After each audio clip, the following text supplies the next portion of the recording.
Remind me why we came here without any of the other bugbears. Because they were all... Sorry, you go, Rain. Yeah, we went into a cave, we fought some things, we won, we went out. We volunteered. We volunteered to... The difficulty was, so the all these different clans that have clumped together in fear of like the demonic possessions and the strange goings on around their sort of different ancestral trails that they would normally travel. And it just seemed so powerful that like you've just got like hunters and foragers here, except for like a few particularly talented hunters and like some of the Hubarutru's.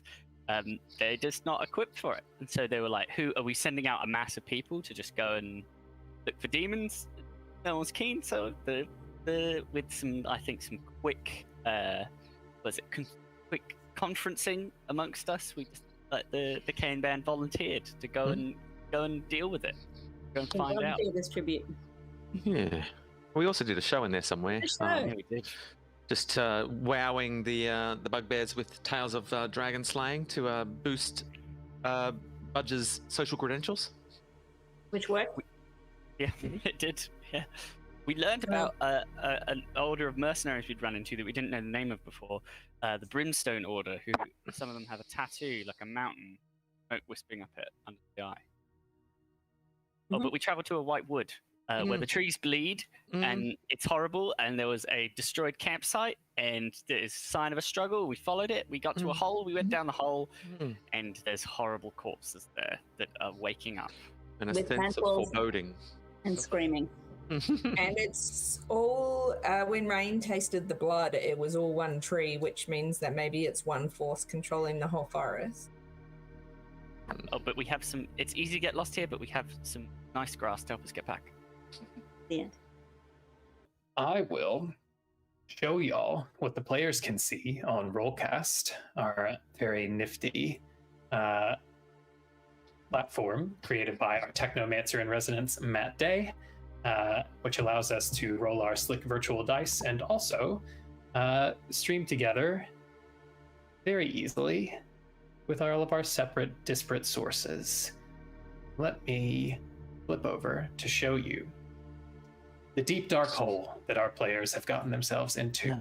This is in the middle of the Moonwood, a very strange forest, which I will point out in the last session I misspoke and called them ash trees. The correct species is aspen. That was my mistake. This great, enormous colony of trees that is in fact only one organism, one tree. And that all of those sort of gray-white trees going each direction is actually just a sort of branching trunk from the same home tree. And of course, Rain, in her wolfed-out halfling state, has been tasting blood that was bleeding from the bark of those trees, and that blood told Rain a story. It told her of the wolf, the witch, the white, over and over and over, whispers in her parents' voices, long deceased. She, in her werewolf keen senses, got them here, and then Budge has led them down the tunnel to look ahead at this pile of corpses? Question mark? Which at the end of last session, Budge discovered were not necessarily all corpses. Where we left off, Budge was beginning to hightail it backward as one of these bodies moved, and strange protrusions from the cheeks began to emerge, to reveal themselves as the mouth opened in a horrible, sorrowful scream, to be mandibles growing out of the flesh.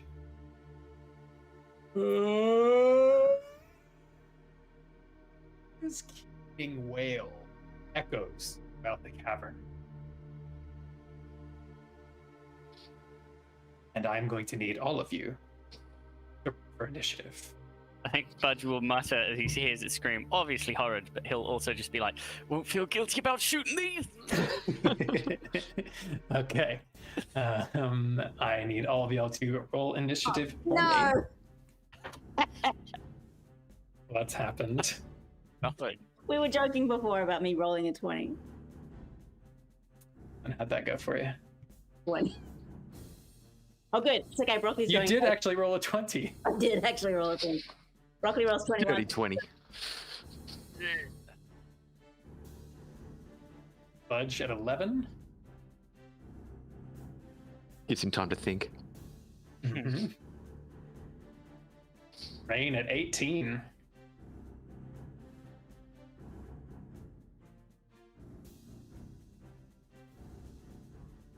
Now you roll the monsters initiative for us all to see. And Is that how this goes? I think that's how it goes. I've actually already pre-rolled the encounter initiatives, including Finn's. Here's some I rolled earlier. I should have said earlier, Donna, who usually plays our half-elf bar Finn, unfortunately could not be here with us today because of cursed time zones. She is always playing from London, which is really quite a feat, but unfortunately couldn't make the dots connect today. So He also Finn- hates mandibles. Hates them. it's, Not interested. it's more reason why we can't die, because we can't end without Dana here. And Broccoli, what was your initiative roll? 21. 21. Okay. Now,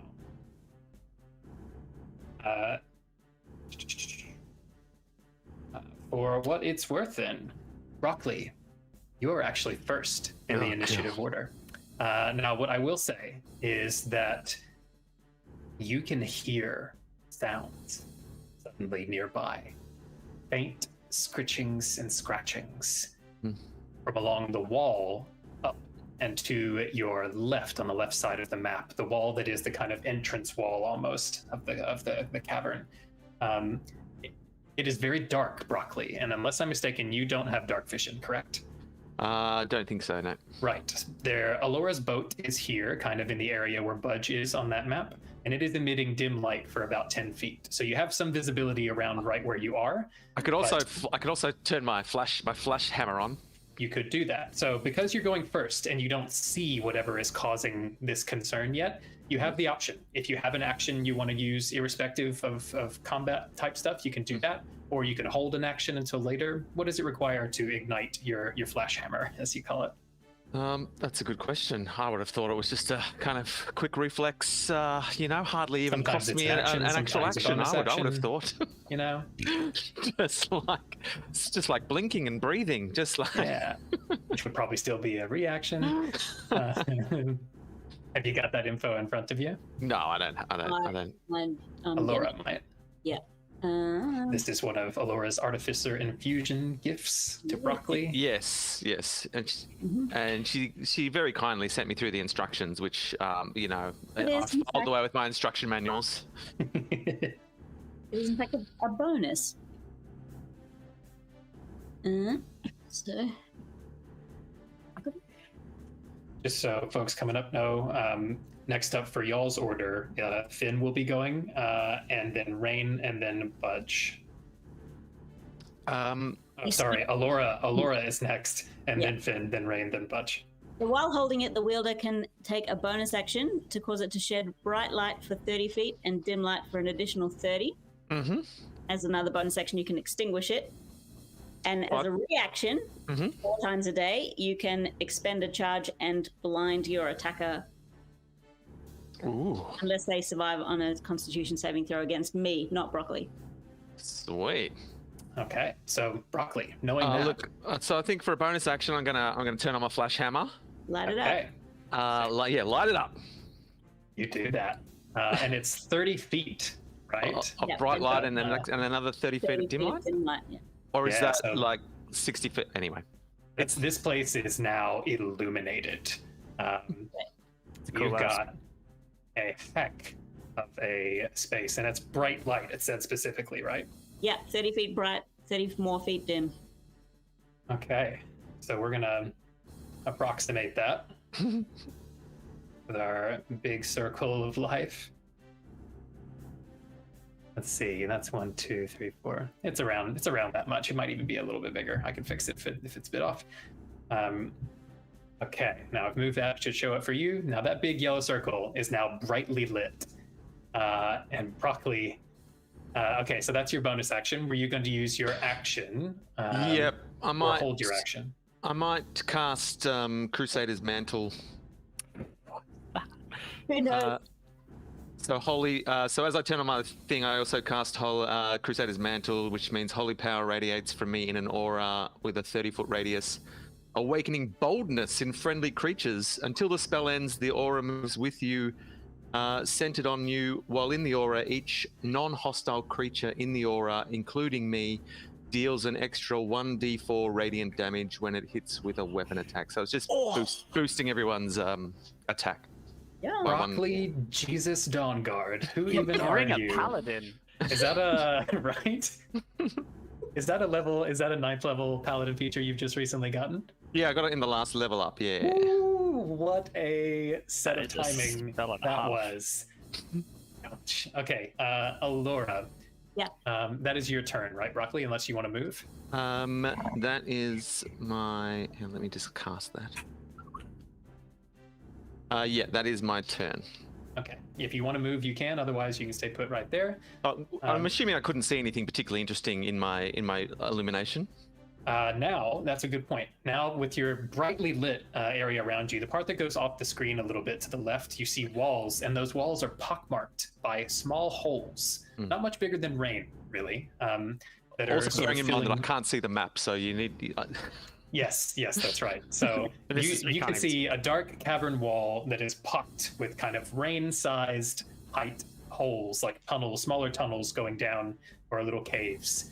They are brightly lit. You can't see like far into them just because of the angles of them, and they're kind of high up.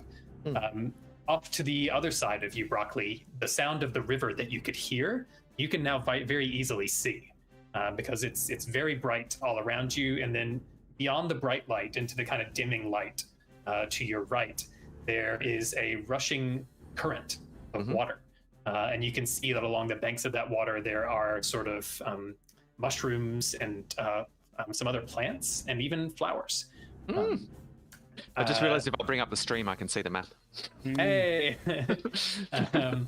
Well, that saves us sending you screenshots. That's good. Yeah, I got it now. Okay, sweet. And then you can, with the dim light going beyond that, I would say you can even see a little bit to the other side of this flowing current of river. There's a little bit more kind of rocky soil over there before the other wall of the kind of back wall of this cave picks up. And you can hear these chittering sounds. Oh, not chittering.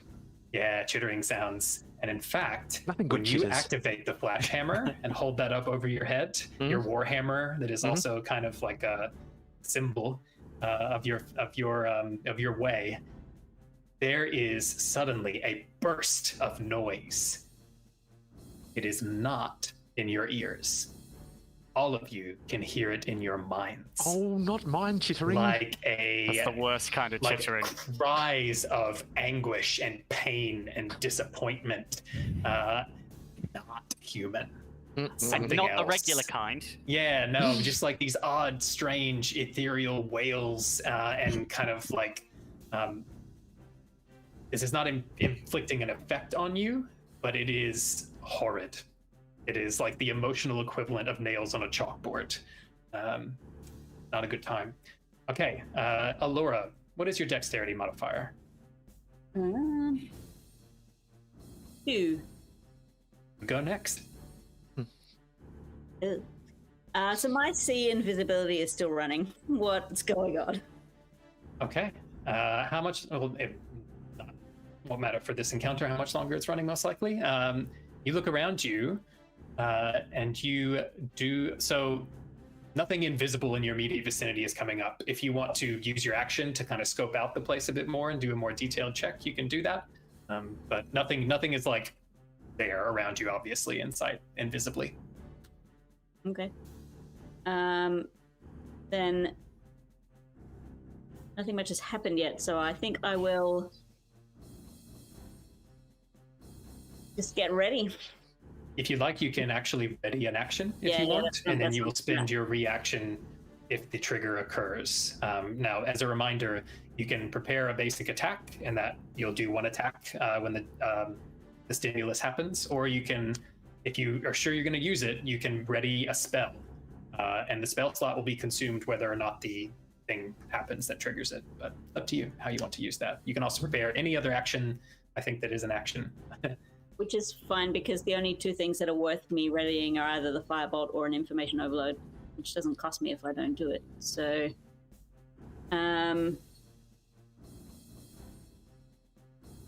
maybe I haven't firebolted anything in a while, so I'll just warm up my palm a little bit, and if any of the creatures that I'm seeing look threatening within range, to my allies, then I'll set it on fire. Okay, then if you like, you can expend your reaction to cast Firebolt when that condition occurs. Okay, and so tied in the initiative order with you, Alora, but slightly losing out to you on the dex front, are who you're about to see. Oh no! Now, Broccoli does not yet know just how important that move he's just made was. He's going to find out, I'm sure. Just a moment. Now, let's see.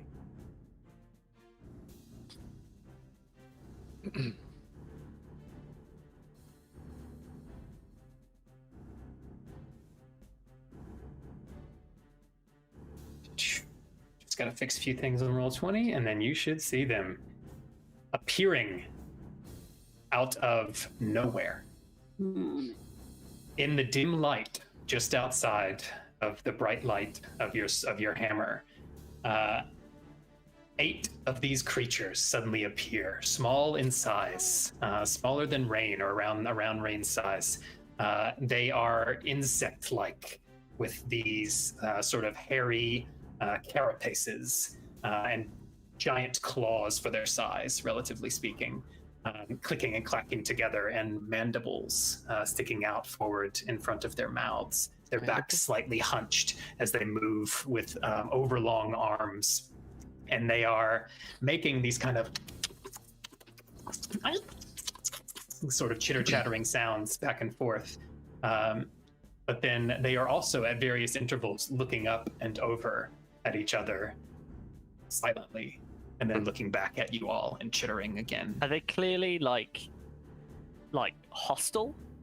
Or do they look like they do not look friendly. Cool. Okay. Sorry, Adam, did Yeah, you say they there are. were, Sorry? you say there were 8? There are 8, yes. I can see 7. 1, 2, then 3, 4, 5, 6, 7, 8. I can see 8. Oh, where's There's that? one. There's the bottom of one. It's a zooming. at the It's a top. zooming thing. The blue one at the top, in my view, I can fix that. Oh, right, yep. That a bit better. Yeah. That's a zooming fissure. Sorry, did they move and we saw them moving? They did not. They appeared out of nowhere into those spaces. That's a clue. They are at the edge of this bright light, putting up their big claws in front of their faces and peeking out at all of you, and sort of like sweeping their claws forward like this. Not happy about that situation. They are, however, going to move.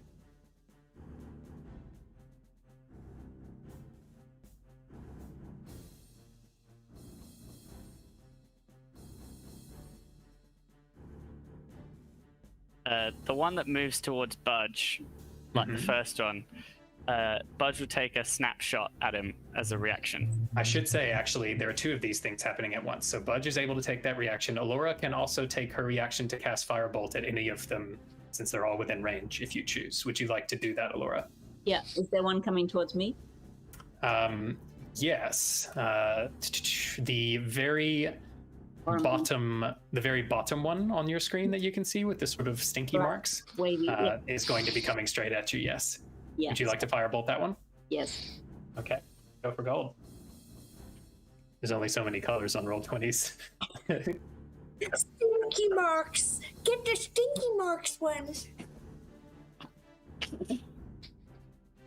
Oh! Oh!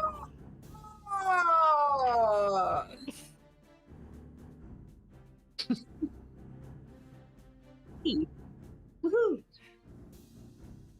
So yeah, you have can 2 diagonals. attacks. Yeah, you can get to any of them you want. Pretty sure. Great. If she has 2 attacks, could she not? Is throwing the fire thing doesn't count as a? I don't think Rain would do it. Broccoli's right. Yeah. So you can take your action to take 2 attacks, or you can take your action to do another kind of action. Yeah. No, Also, I splitsies, just realized that it unfortunately. might be bad just going to any of them is because like you would get attacks of opportunity from all the ones you run past. Yeah. Yeah. Yeah, they'll all have Okay. crack through. I'm back on, and They can hear you now. They can hear you, Adam. can they? Happy day, but also OBS. But for how long? Quick, say everything you can Yay! right now. Okay, thank you all in the chat so much. It's been very helpful. You keeping us up to date on this, and this helps me know that it's not a setting I've done wrong in OBS. It's just a ghost in the machine. Okay, so we were just starting Rain's turn. Rain, how would you like to spend your movement, actions, bonus actions, etc.? I will just.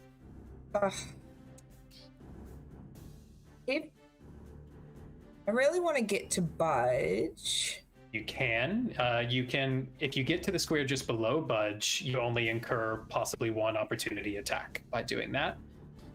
If you want to get to a different square, you might incur a couple more, depending. You could get to the red one without getting an opportunity attack, I reckon. That's true. Yeah, I will do that, and then I will attack the red one. Okay, so if you just go 2 squares straight up, that's the game plan there.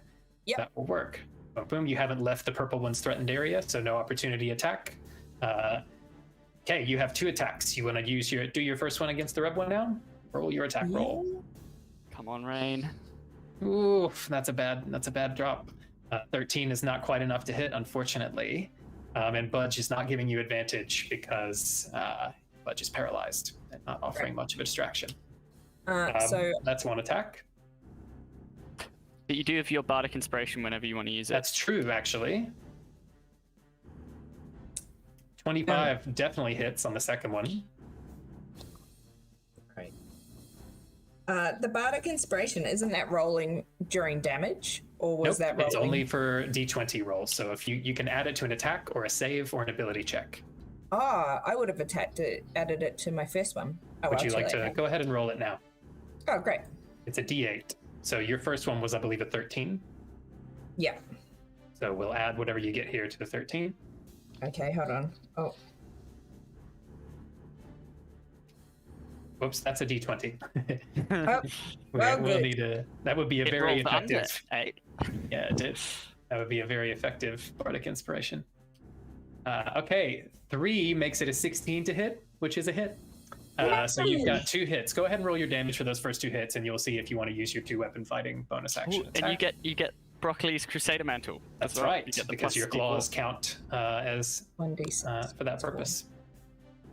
1d6 plus Boom, boom. 4 plus. So Budge, you will be next, and you will get to make a save to try to get out of this situation if you like. Oh, thank you so much. Yeah, it's lovely. Live to serve. 11 points of damage on that first strike, some of which is radiant. Okay, you slash across the carapace of this creature, and your wolfed out claws find a purchase, and you tear some of the chitin back, and this nasty, dark, black Icarus blood dribbles out, hitting the ground, and it screams. You can roll your next hit as well, which is a same thing. So but you I got still 3 get the hits. D4 from Broccoli? As long as you're in range of this flash hammer, or sorry, this Crusader's mantle that he's got going. So good. Yeah. 12. What is that? +8. Yeah, what is that +8? It's not +8. Hold on. Plus 8 There's no +8. Good Hold on, try. hold 1d6 + 4. Okay, hold on. It's +4. It's not Yeah, +8. so you have a d6 and a d4 +4. Yeah. That's where the 2 That 4s would've made been- an 8. We've been an 8. Okay, hold on. Let me do it again. Budge is going next to make save, and then Broccoli will be at the top with you. Yeah, so it's 9. That's 9 points and 11 for the first one, right? Yeah. Not bad. You're going for red? Not bad, not bad. Oof. Is it turns red- towards Rain or? It has definitely turned to face Rain because it is getting mauled, absolutely mauled.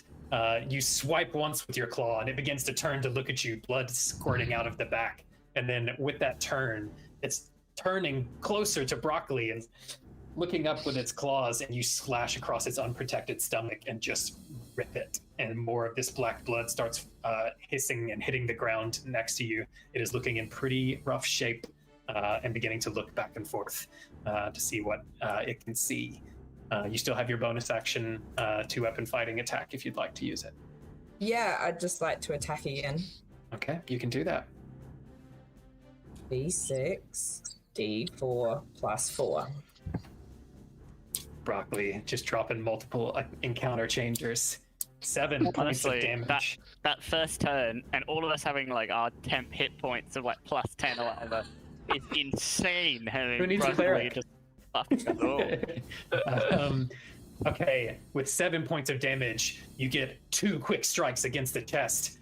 It looks on death's door. It is just sitting there, like raggedly breathing, and you hear in your mind as well as out loud these agonized screams as it is stumbling back, looking left and right, trying to decide what to do. Rain, that is your turn, unless you intend to move, which again might trigger opportunity attacks, but you stay in put.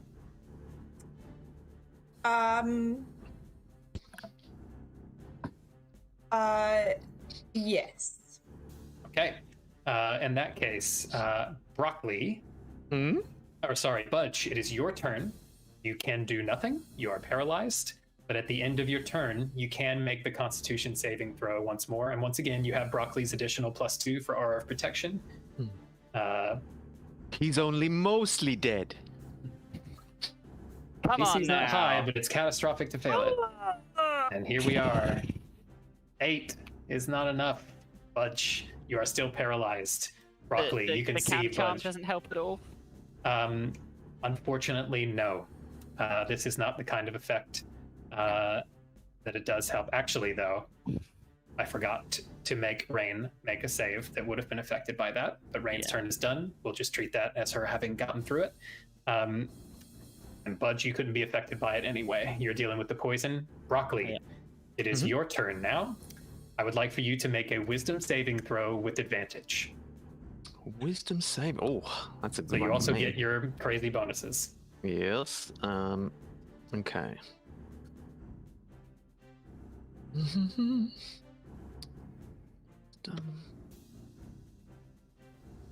So I can just roll 2 dice and we'll figure it out, eh? Yes, yeah. Whatever your modifiers are, you can add to the higher. Mm-hmm.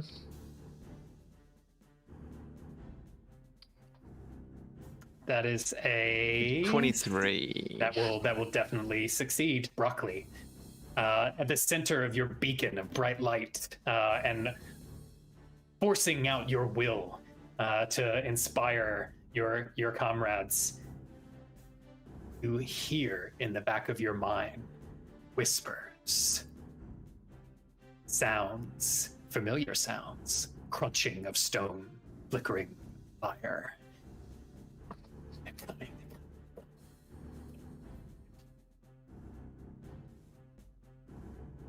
But you are able to keep your focus, to put that out of your mind and focus on the task at hand. Your friend Budge is lying prone, unresponsive. Who knows if he's still alive even? These 3 creatures are surrounding him, 2 of them preparing to just begin to wail on him again.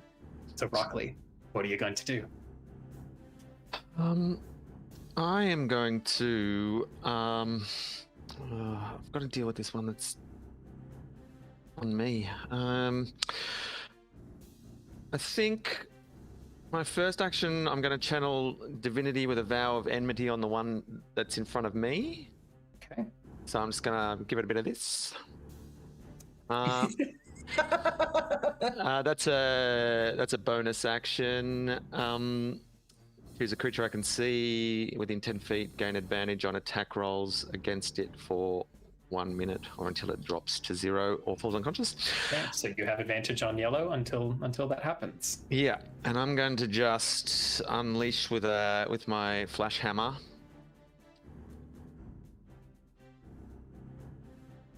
That I'm in combat with. You may do that. Make an attack roll. Okay. Me warhammer. Oh, so I'll just do the same thing with my 2 dice. You don't have 2 dice. Oh, well, I mean, With you're not advantage. at advantage. Oh, you do, because you took a vow of enmity, of course. I did. I just did a bit of that. Never mind me. Treat me like I'm muted. I got in the old stink You did? eye. Yeah, Also- two eyes, 2 dice. Never lose. Also taking the opportunity to remind us that the radiant weapon is +1 to hit and to the damage. That's true. Ooh. Bear that in mind. So I add +1 to my normal. To hit bonus Yep, and your normal and- damage and- bonus. yeah. You basically Great. treat it like a +1 Warhammer. Remember all those days ago at the Arcaneum when you were thinking of paying to enchant your Warhammer? Oh, You geez, got I it. rolled 4, but it worked out all right with So, my 7 + 8 is a 15, yes. which just hits. Oh. You may roll your damage or whatever other bits of business you'd like to do for that first hit. I don't know. 1d10. 1d8 +3? What's? I've got 2. 1d8 +3 or 1d10 +3. Would you know which If you're one holding is it with me? 2 hands, it's a D10, but you have your shield. I've got my it's shield, just so it's a hand. 1d8. It's a D. Okay. It's a D8, and it's Mhm. if it's usually But- +3, then it's +4 now. +4, But if it's usually gotcha. +2, it's +3. Yeah. Gotcha. I'm also you going to also use a get the bonus. I'm going extra to use a D4? bonus action to divine already- smite. But you don't need to have a bonus action. You just get to do that. Oh, that's right. But I have to spend a spell slot. Yes, that's Yeah, correct. yeah. I'm gonna Do spend you a spell also slot get the in his D4 mantle. radiant damage for your Crusader's Mantle? It would make sense. So that's a D4 and then an extra 2d8. Is that? Yes, for the spell slot. the, But bearing in mind, original not only roll. do you have an extra D4 of radiant from this hammer. Is that right, Alora? Just +1. Oh no, it's just the +1. Yeah. That's my mistake. But you do have an extra D4 from your Crusader's Mantle. Is that true as well, Broccoli, or is that only your friends? Oh no, I do as well. Cool. So remember all those dice. You got a lot of them to roll now. I'm trying. I'm trying. That hang on a 3d8s and a D4 +4. You're carrying us, Broccoli. You gotta. Just put the cane band on your back. Mm-hmm. Okay. Deal 2d8 extra radiant damage plus 1d8 for each spell slot higher than first. So if I spend a higher spell slot, I can add another dice. Is that what You it's can. saying? Yes, if Per you want third to, you level will can. give You you can 4 burn. d8s. Yeah, I might just go a second. Yeah, I've only got one. Okay, I'll do a second level spell slot. All right, Okay. let's see. That's a lot of. Smite. Oh yeah. 30 Oh! points of damage. I'm not even 100% sure that was enough dice. Did you use a second level spell? In any case, Broccoli, you raise that hammer and bring it down. Your first attack. How do you want to do this? Yeah. I'm all business at the moment. Yeah, so I'll just bring it down. And hold the pose for a little bit because I'm pretty sure as I'm swinging, this is gonna be a death blow. So I'm not even like surprised. But it's all just I bring it down with all my mighty smite, my smitey might, and I just hold it for a little bit, and then I say, "I'm coming, Budge." And can I move? Yes, you can. You've gotten rid of one buddy in your way. I'm gonna Very head gone. over next to Budge, so below the blue one to the left of Budge. You can do that. You're like Gandalf arriving at Helm's Deep. This It's is like full on, like, literally. full light moving towards all the ones like. And she just.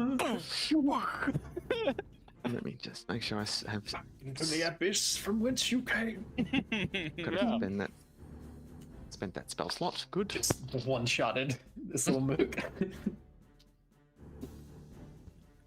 Okay, you have one attack left. I will say that when I move, that moves my 30-foot it does. You're aura correct. of the radiant The protection. Crusader's Mantle as well as the light. Crusader's mantle. Yeah. Can I Like- ask a question? Yeah, ours.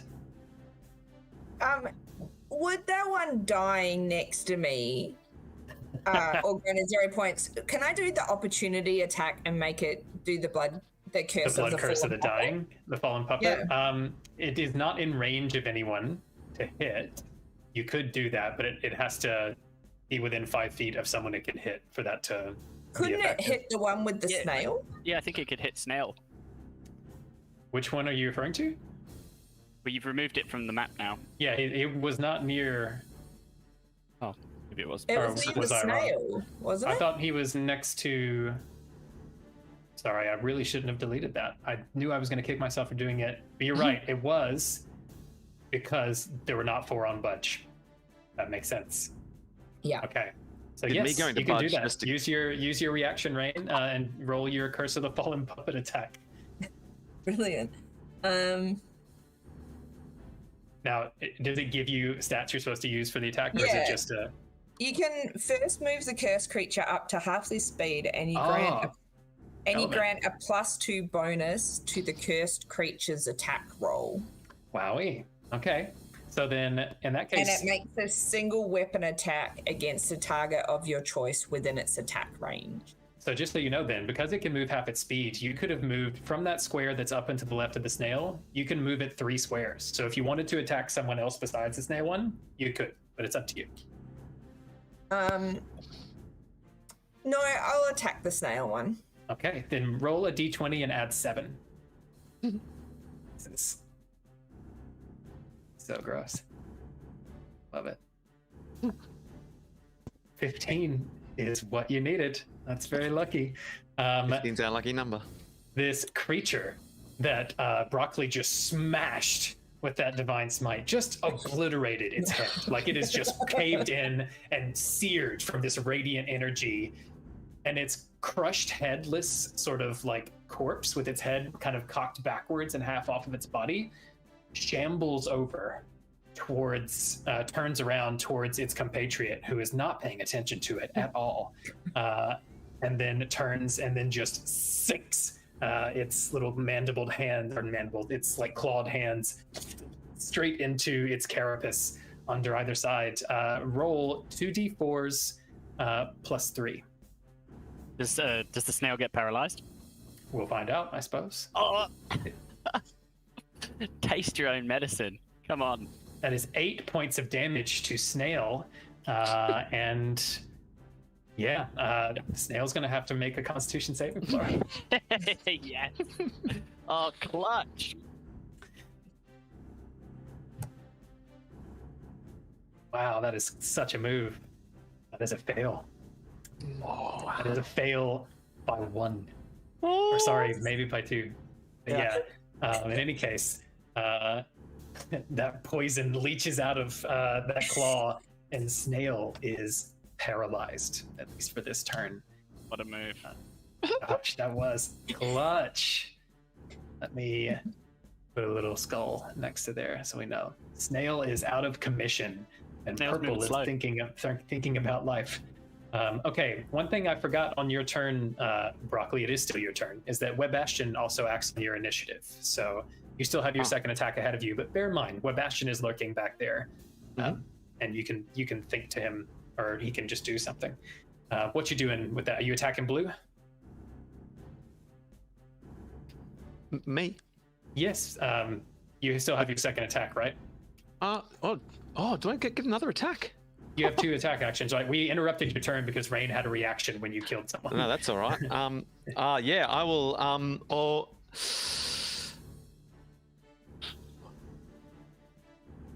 Yeah, I'll attack blue.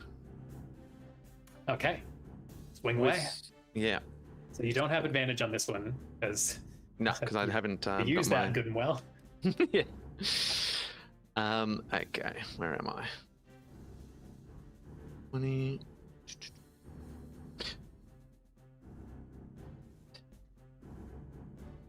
What have I done? Stop that. I apologize for my foolishness. D20. You don't need to apologize for anything. Okay, so it's plus the extra 1 from 20 is going to hit. roll some of that damage. Okie dokie. So I get the D4. I get 1d8 plus 3. I mean, +4. A +4, thank you. Yeah. I can mighty smite again, I assume. You can, yeah, as long as you got spell slots, you can smite. I mean, I may as well. At this stage, my hammer is just radiating death. This one is hurt. Yeah, blue has taken damage already. All right, so maybe I'll just do a standard one, because it looks. I don't want to spend. I'll just spend a level 1 spell slot. Okay. Yeah, that goes. 15 points of damage. Broccoli, you come swinging that hammer again. How do you want to do this?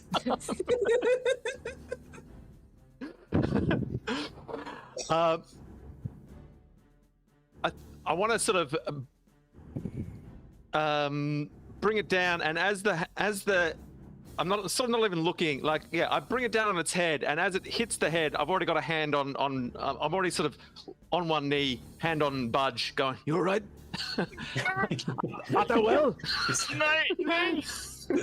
With just the sound of like trickling blood and cracked skull. A+ choreography, by the way. Really, just bringing it one fluid motion. Bam! Take to the knee. The hammer goes straight through the head. It just falls dead. I know you want to. You already used your reaction, if that's what you're asking about. Yeah, can I? You only have one reaction per turn, unfortunately, or per round. So yeah, you have used yours, and very well. But that is out of commission now. 2 of them are down, and that is Broccoli's turn. So that. But I also can I think to Webastian. Yeah. Can I think to Webastian to keep an eye on Finn, because when I moved, I realized I've left Finn slightly out of the light, I think. Finn is still in the light. Allura is. Sorry, that's good my memory, bad. Actually, you only had 2 plausible options, and you almost got it. The Allura is out of the light and in the darkness, but Webastian can come over to keep an eye on Allura. I'm currently on my own with 2 of them. Yeah, so Webastian's actually going to go over to the other side of them to flank them, to basically be behind, so that they have to contend with Allura and a Webastian on either side of them. And Webastian, unless I'm much mistaken about the terms of Fine Steed.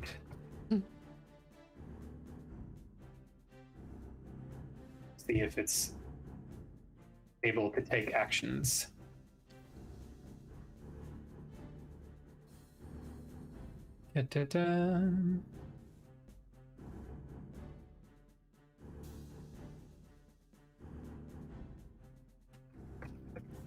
Just checking really quickly on the rules or something.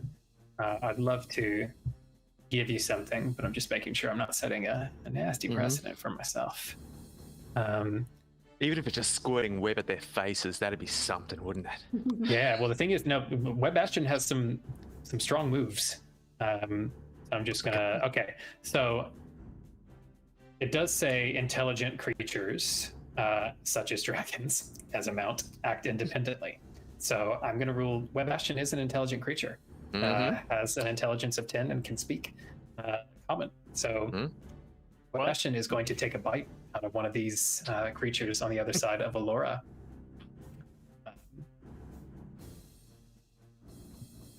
Okay. And Allura is there flanking, so a 19 plus something is gonna hit. Webastian, you beast! Taking a bite out of crime. Okay. Spider. Min damage. Spider. 4 points of damage. This big old spider comes in, mandible to mandible, takes a chunk out of Stinko. His bark is worse than his bite. For now. Okay, so that is Webastian, and so that will take us to Allura. It is your move. You are in the dark. Yeah. Your boat is over above Budge, and you've got 2 of these creatures next to you, and Webastian on the other side. What would you like to do? Did Webastian bite the black one that I set on fire, or orange one? That's correct. The black one that you set on fire. Webastian likes slightly charred meat. Our bonus action, call the boat over, so it's above us instead of Budge. Okay, yeah, you can do that. I'll overload it with information. Womp womp womp. Think hard. Okay.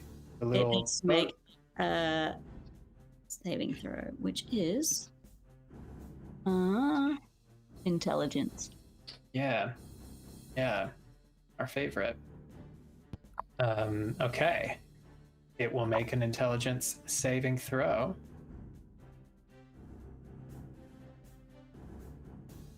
19. What a smarty. It does succeed. Yeah. Improbably on one of its worst saves. Okay, so is there a half damage situation for a succeeded save, Alora, or what does it say? I'll just have to look at it back again once again. Not like the whispers that they're putting in the back of other people's minds, and you're trying to fight them with your whispers in their minds. Going whisper to whisper. Oh, I should say actually as well. I don't think this will affect any of the things you've done so far, Alora, but I need you to make a wisdom saving throw. And there's no half damage situation, just nothing happened. Okay, so that's a bummer. Okay, but you do need to make a wisdom saving throw for me.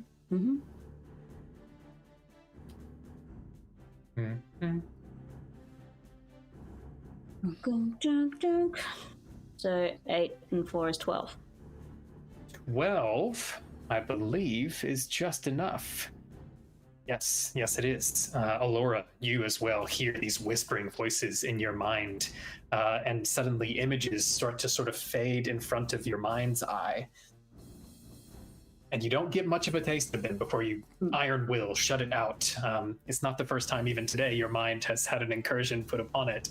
But it feels like anxiety. It feels like despair in waves, kind of leaching at the sides of your mind.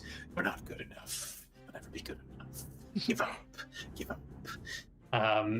But you are in the process of mentally calling that boat over. You try your information overload, which unfortunately is to no avail at this point. You do still have your movement, if you would like to use it. You might incur opportunity attacks in so doing. I'm flanking with Bastion. I'll stay where I am. Okay. Go for that character charm. That's also been clutch. That's saved I think that's saved twice for our party. Yes, in fact, I should have given you advantage on that save, but you didn't need it in the end. So duly noted, and a good reminder. It is now the creature's turns. Things have changed. They are looking at their options. Running away. Broccoli has complicated the field.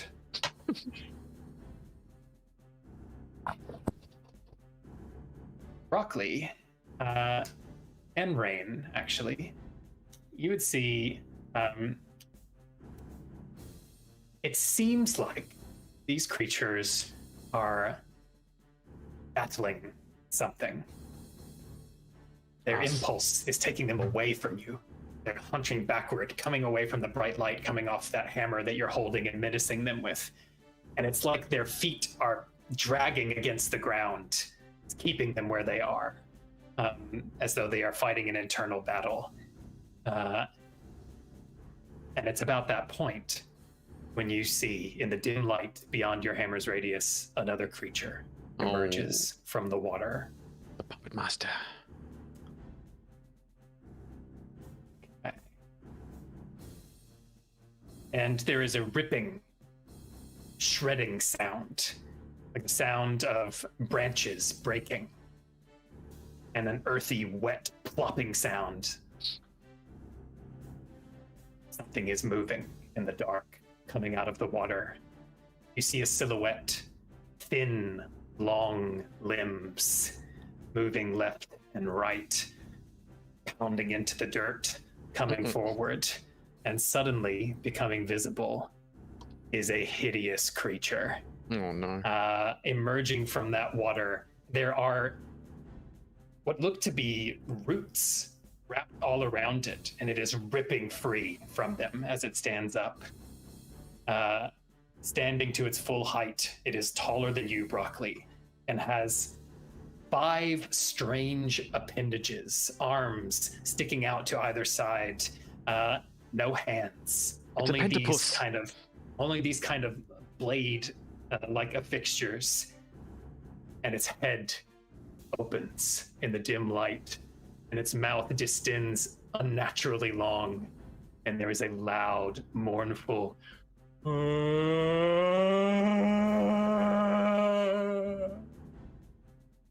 echoing across the inside of the cavern. And when it rushes across you, you have a sensation of the worst, deepest depth of despair, heaviness in your limbs, as though everything is dark and always will be, and nothing will ever be good again.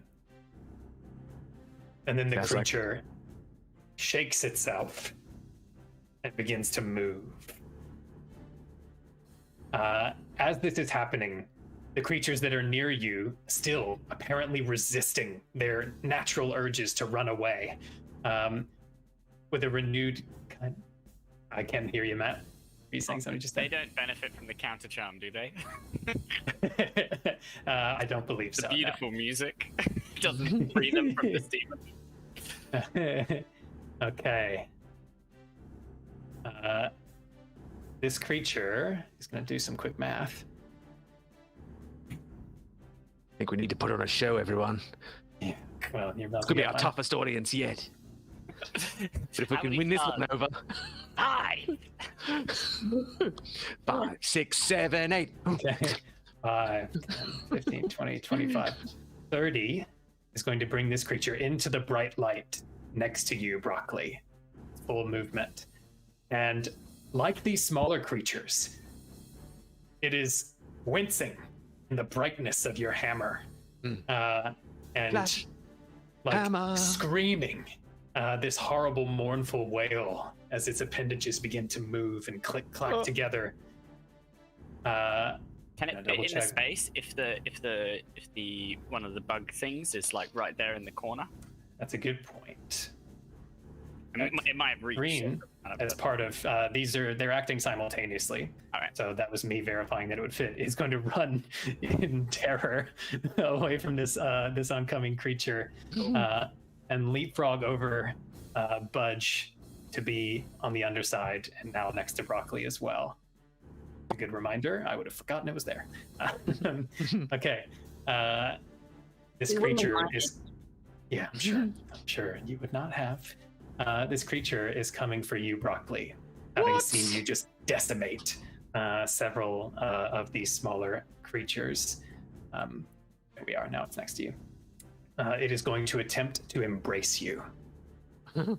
As these 4 long needle-like appendages and one smaller one that's actually like an actual arm-looking appendage come rifling out at you quickly. Good Lord, sure I'm right about this. None of that. Okay. I'm here, Budge. Oh, Budge. Don't move, Budge. Pretend you're dead. Use all of your acting skills. Does a 17 hit you, Broccoli? No, I've got an 18. I didn't think it did. Now, there is a second of these creatures next to you. But is going to get another go at this. I only just Attacking got at there. advantage. Ugh. A 22, I believe, is going to hit, isn't it? Oh, stupid advantage. Okay. You've Broccoli, missed. you're about to take some damage. The Pentapod Strikes. Broccoli, take 29 points of piercing damage as all 4 of the longer appendages of this creature sink into different parts of you, grabbing onto you tightly. It pulls you towards its face in this kind of horrible, horrific embrace. You are next to its unnaturally distended jaws. It looks straight into your eyes. Its eyes are empty. There's nothing visibly there. And it opens its mouth and wails straight into your face. You are grappled. And until this grapple ends, Broccoli, you are frightened. Oh, did something... Does he have Was there something about not being frightened? Now, on a normal kind of saving throw, like let's say if this was a spell or something like that, you would make a specific saving throw for the fright effect. This fright effect happens when you get embraced. So the attack roll was to make that happen. You have been embraced, so you have the frightened condition. And Broccoli, this feeling overwhelms you. Oh, damn it. This is worse than any sadness you have ever experienced. It is suddenly as though, even in all the brightness around you, everything is black. It's taken you. Your friends are falling. You tried so hard, Broccoli. You tried so hard. It's not going to be good enough. It's just not going to be good enough. They're going to die. You can do it, Broccoli! Think not that I can. Yeah, it's tough. It's tough sticks for you, Broccoli. I am clinched in death's embrace, friends. Godspeed to you all. God. Okay. Now, things being as they are. Now, I hope, Broccoli, if you had temporary hit points left, that you went through the temporary hit points first before getting to that. Likewise, for any of you that have taken damage. It is now Finn's turn. Oh, actually, the other creatures need to do their thing. Here I go forgetting. Okay. Now seeing that Broccoli is embraced and Budge is down on the ground, the red and the green are both going to turn on Rain. And then the other two, I'll move. I can't move it. Just want to be able to see it. Okay, the purple and the paralyzed one. The paralyzed one's going to do nothing. The purple's going to turn around towards Rain as well, so that they can mitigate that disadvantage. They are going to swing at you, Rain.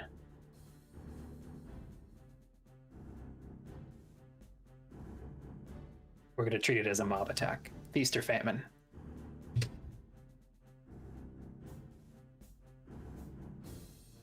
Does an 18 hit Rain? That Rain's armor class exactly? Thought so. Okay.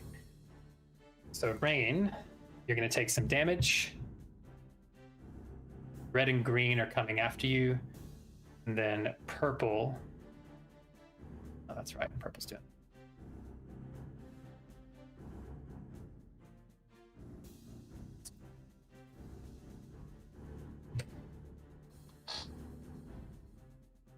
Rain, take 12 points of damage.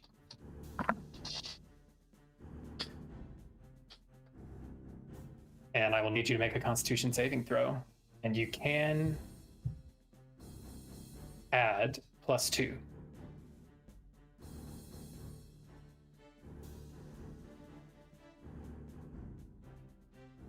Load up on gun. Hey, that's a success. Worry not. You are not poisoned. Good success. That is a clutch success. Okay. It is now Finn's turn. Finn is playing that counter charm. She is going to stop that.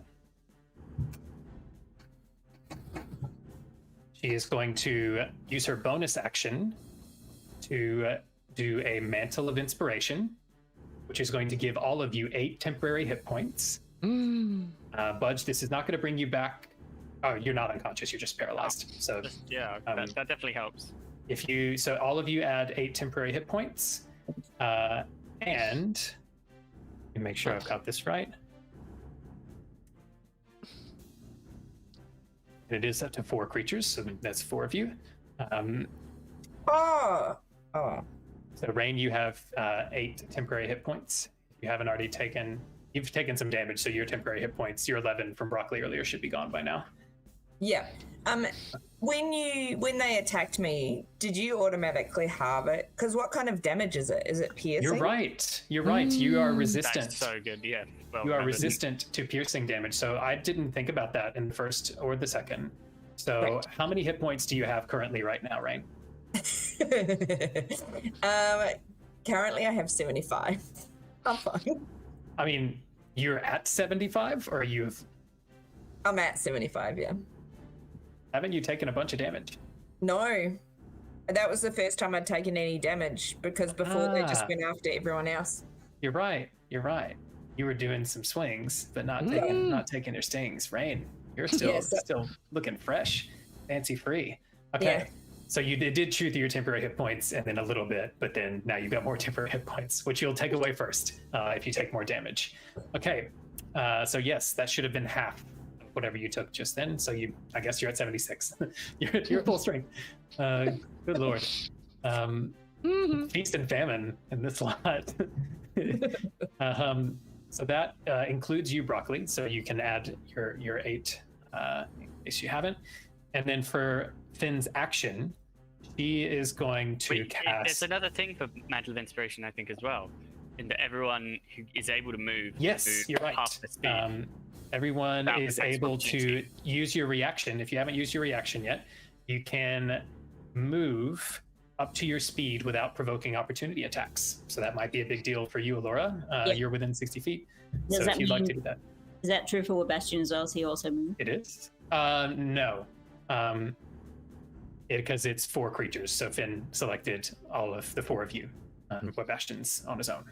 I think me and Broccoli can't move though, because our speeds are 0. Correct. I'm in death's embrace.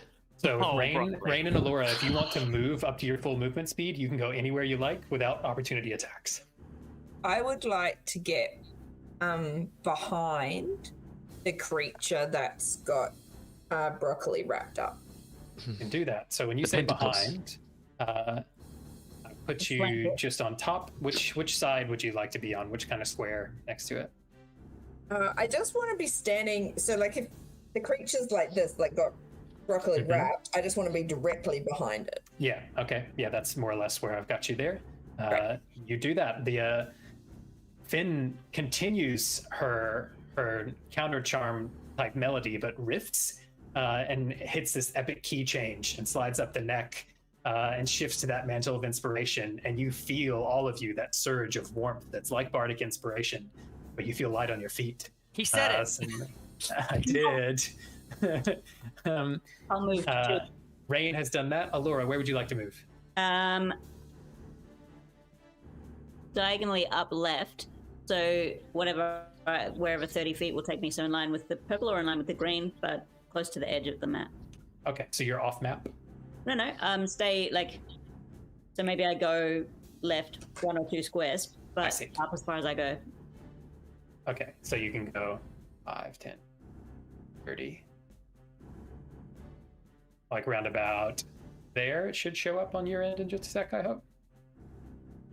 Oh, that's better than I thought. I didn't think I'd be able to go that far.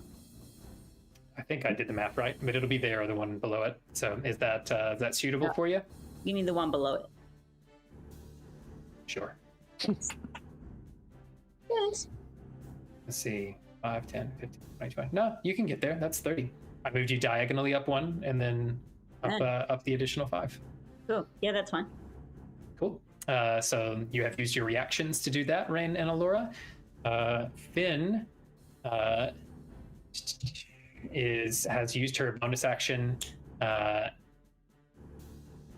and still has her action, right? Yeah. I didn't use an action, did I? I'm No, you just mantled. Yeah, so Finn is going to make sure that this big creature that has Broccoli is never going to dance again. And its guilty feet have got no rhythm. She's going to cast Dissonant Whispers. And she is going to upcast it, because that shit is scary. Where are you, Finn?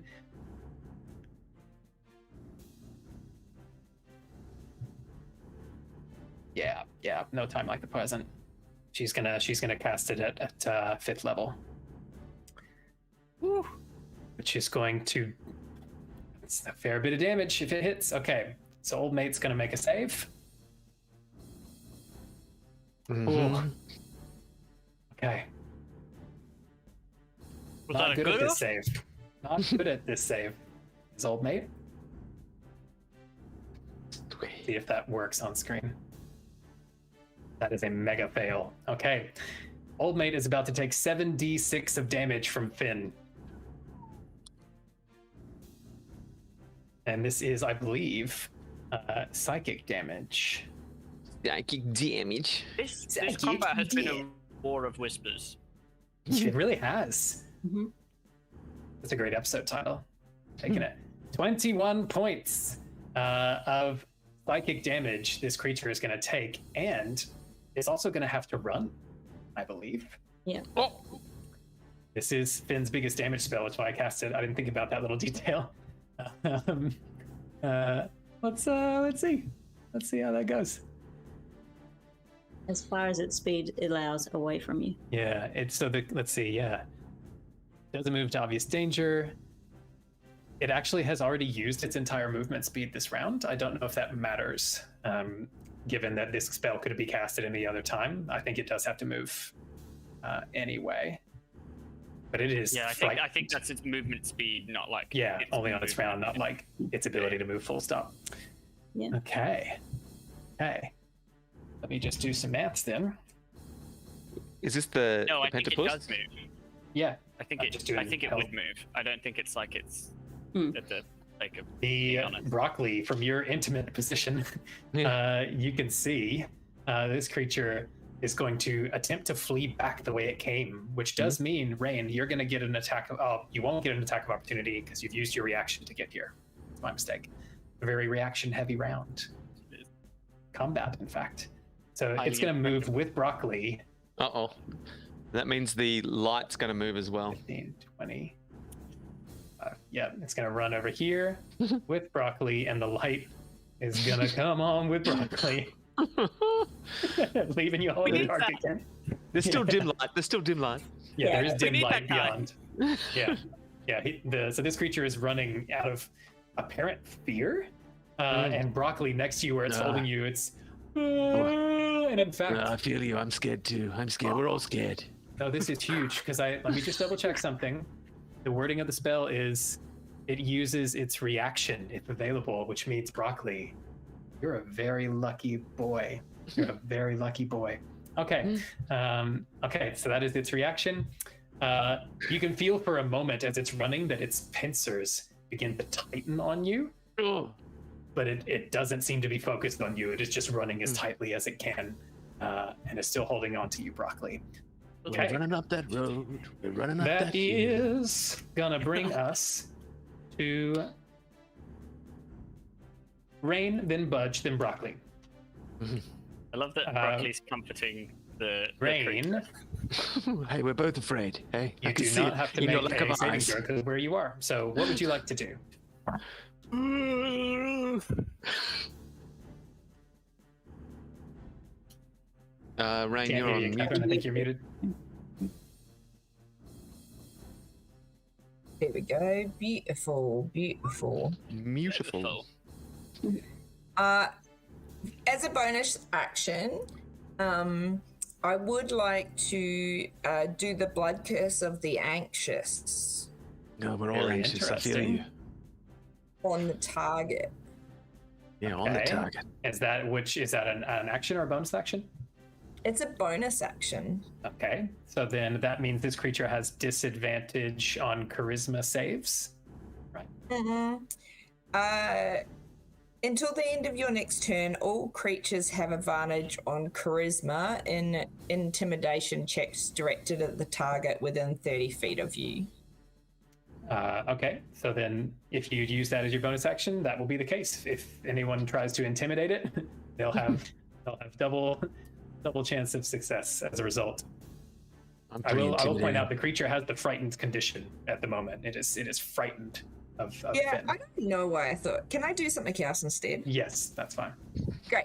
Can I? I'm just going to add my Crimson Right feature, so that means I get 1d6 of damage. Yep. So mark you. That's pretty good. Only 2 points of damage off you. And that means I get to add another d6 whenever I do damage. That's correct. So your claws now are anointed with your blood hunter blood, and your blood is screaming, Rain. You're in it. Your friends are hurt. Your heart is pounding, and the power in your blood is crying to be used to taste the enemy.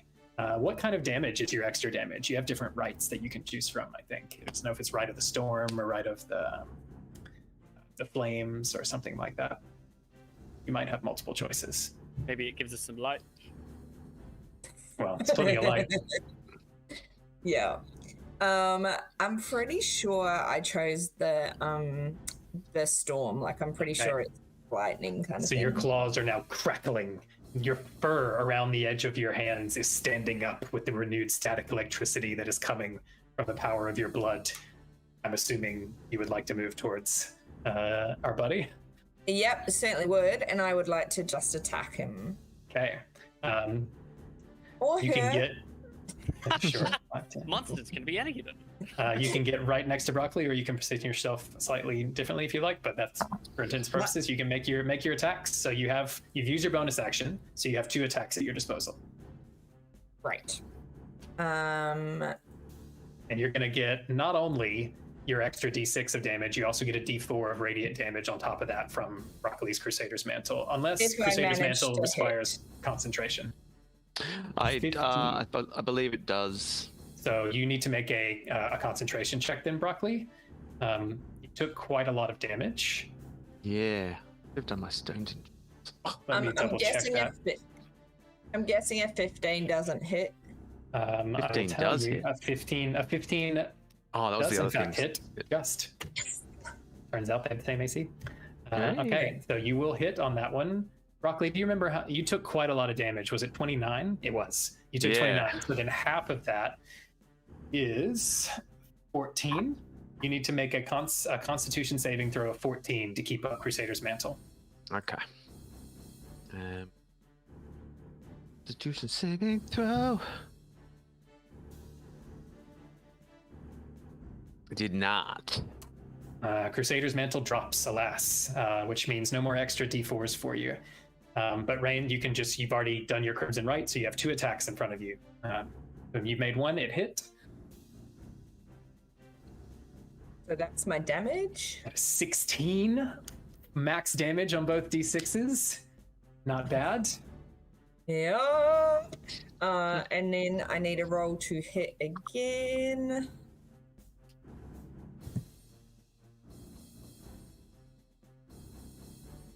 So that hits. Nice. Look at that exploitation. Nice. 19 hits. Roll your damage again. 9 points of damage. Another 9 points of damage. Rain, you come up to this creature that is holding Broccoli in its sick embrace, and you come up to its side and just rake your claws down the flanks of its legs, one after the other. And the creature... this horrible keening sound. And Broccoli, you can see being held there, is quivering, absolutely quivering with abject horror, staring, unable to look anywhere but this horrible face. The creature is moaning in pain and also wincing at the light from Broccoli's hammer, which he is still holding on to with a vice-like grip. The creature is clearly caught somewhere it doesn't want to be. It is frightened of Finn. It is now in this bright light and getting torn apart by you, the werewolf. I will check in with y'all now. It is 9:12. We've gone past our usual bedtime. How are we all feeling? Would you like a break? Or do you want to keep pushing through? We've got Budge left, and then Broccoli's the top of the round, if you want to. Yeah, maybe let's go the round. Drew, you want to do that? Okay. Mm-hmm. So that is Rain's turn. That means we've got Budge. You are paralyzed. Sort that out, buddy. I'm really sorry, like guys. you- I haven't done much. You can make a Constitution saving throw to try to ameliorate that. And I don't have the +2 from Brock. Not It's anymore. So far away, so Your it's just +2 has been dragged +1. away. Yeah. Kicking and literally screaming. Oh, come on.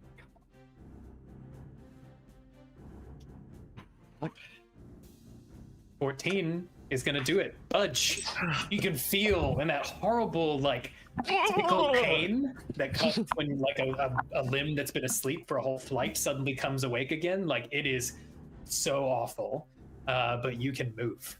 You That's are at prone. the end of my turn. That's not at the start of my It's the turn. end of your turn. You are so you can't do anything yet, but at the top of your next turn, you are going to be able to move and act as normal. All I will the the chitinous bugs, are they just like stopped in fear at this point, or? So you do need to make another saving throw for me. I didn't have you make it last time because it didn't matter. You were paralyzed. But make a wisdom save for me as well. I'm back. I'm gone. So this isn't for the poison. This is for a different effect, which Finn saved you all from last round. Wisdom, you say? I do. Come on, Budge. Oh, Budge. Rough. Natural 1 for a 4. What do I miss? I'm ready. Budge, you are eye to eye with the creature in red, who has taken so much damage and is clinging to life.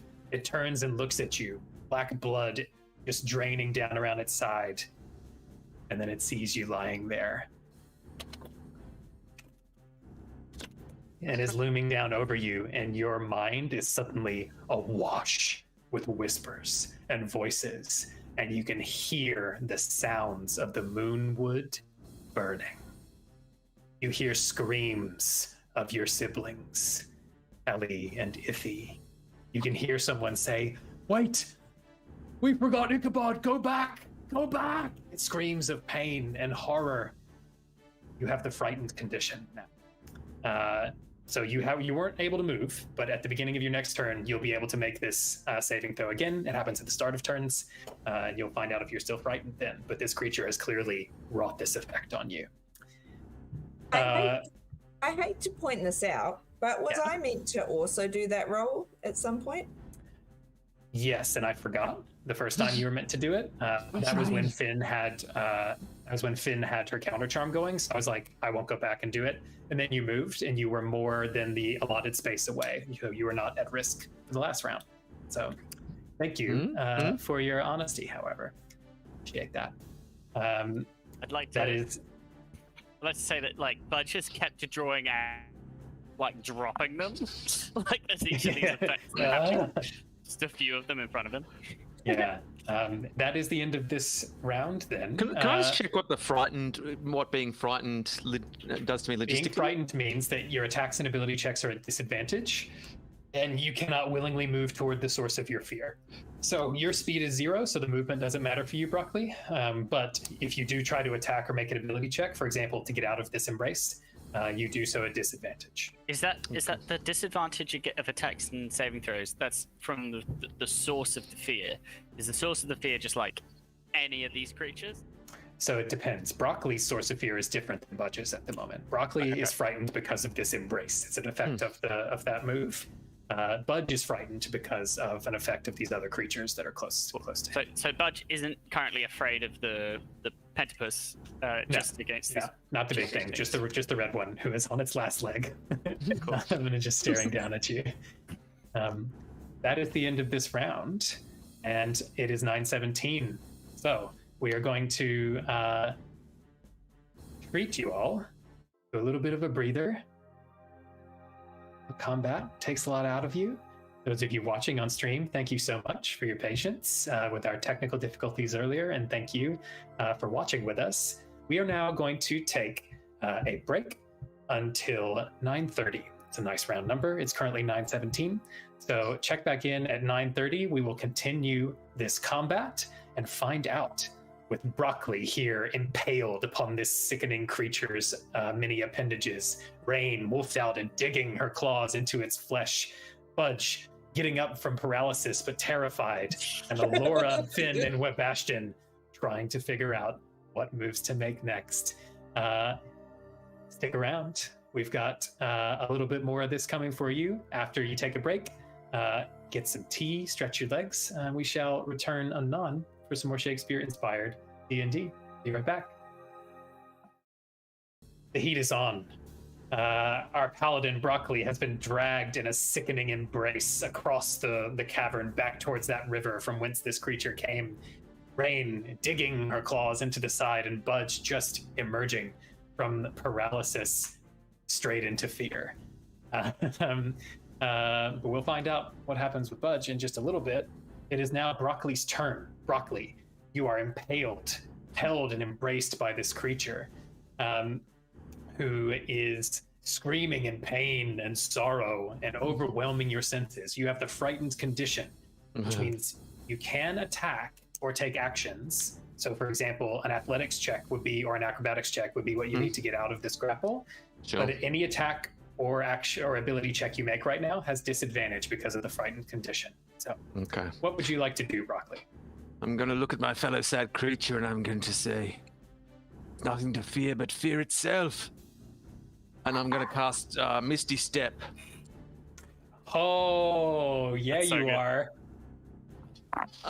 Move. And teleport out of the grapple. How far can I go? 30 feet. 30 feet. I'll go over to the diagonally upright from the red creature, so 2 spaces to the right of Budge. So 2 spaces to the right of Budge, you said. Yeah. Cool. I will take care of that. So you can put your hammer away kind of as a free action. Do your spell. Broccoli, this has got to be one of the strangest physical sensations you have ever felt. Now, you are here now, standing amongst these corpses. Now, you still have the frightened condition. Yep. Oh, actually, I might stand corrected. Because I believe, until the grapple ends, the target is frightened. You are no longer frightened. So, Broccoli, sitting there with your line, you are impaled, and then you are not. And suddenly your wounds, where these arms were stuck into you, are just free-flowing blood, but there is no pressure being held there. You are on your feet again, instead of being held slightly into the air. That horrible face, its horrible voice filling your mind, that nothing would ever be better, that your friends are all going to die. It leaves your consciousness for a moment, and you land next to your friend Budge, who is woozily attempting to move from his place, but this very beleaguered looking creature standing over him. What would you like to do, Broccoli? You have your action left. All right. So that was a bonus action. I'm going to I think the lingering the memory of the fear is definitely fresh. I'm not happy with that creature. I think I'm going to throw a javelin at that creature. the one that you just left? Yeah. Okay. I think I really feel like I need to. I should say, actually, as a point of order, your light moves with you. Oh, yeah. That's good for us, I think. That's good for me. 1, 2, 5. I think that's probably quite good. I think. 5. I actually need to make it slightly bigger. It matters, right? Okay, there we go. So I think that's refreshed for us. Oh, there it is. It should have now. So that creature is still in the bright light, and so are most of the other smaller creatures. Okay, Broccoli, you want to throw a javelin at the big creature? You may make your attack roll. Thank you.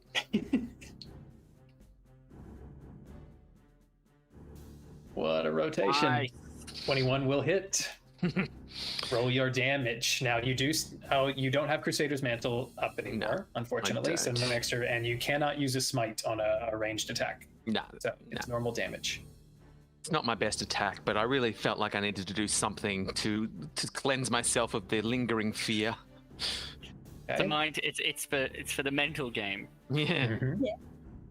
Got to show it who's boss. That is 5 points of damage. Your javelin thuds into this other creature, which screams again, now gradually turning its attention towards you, Rain, raking your claws across its body.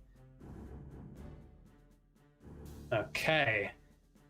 That is your first attack. You have a second attack. Would you like to use it? Yes, if I could have another javelin attack, I'd really like to. Yeah, you can do that. You want to javelin the creature again? Yeah, I'm pretty focused on that thing, even though I got myself a safe distance away. It's really the only creature that I realize is in the room at the moment. Yeah, no, that's fair.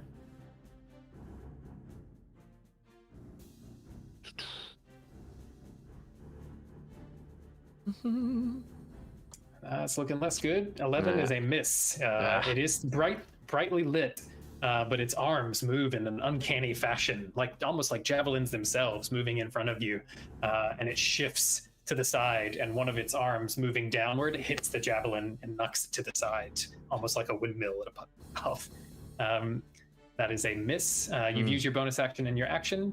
Yep. I believe that is Broccoli's turn. So it is now Alora's turn. Webastian? It is Webastian's turn.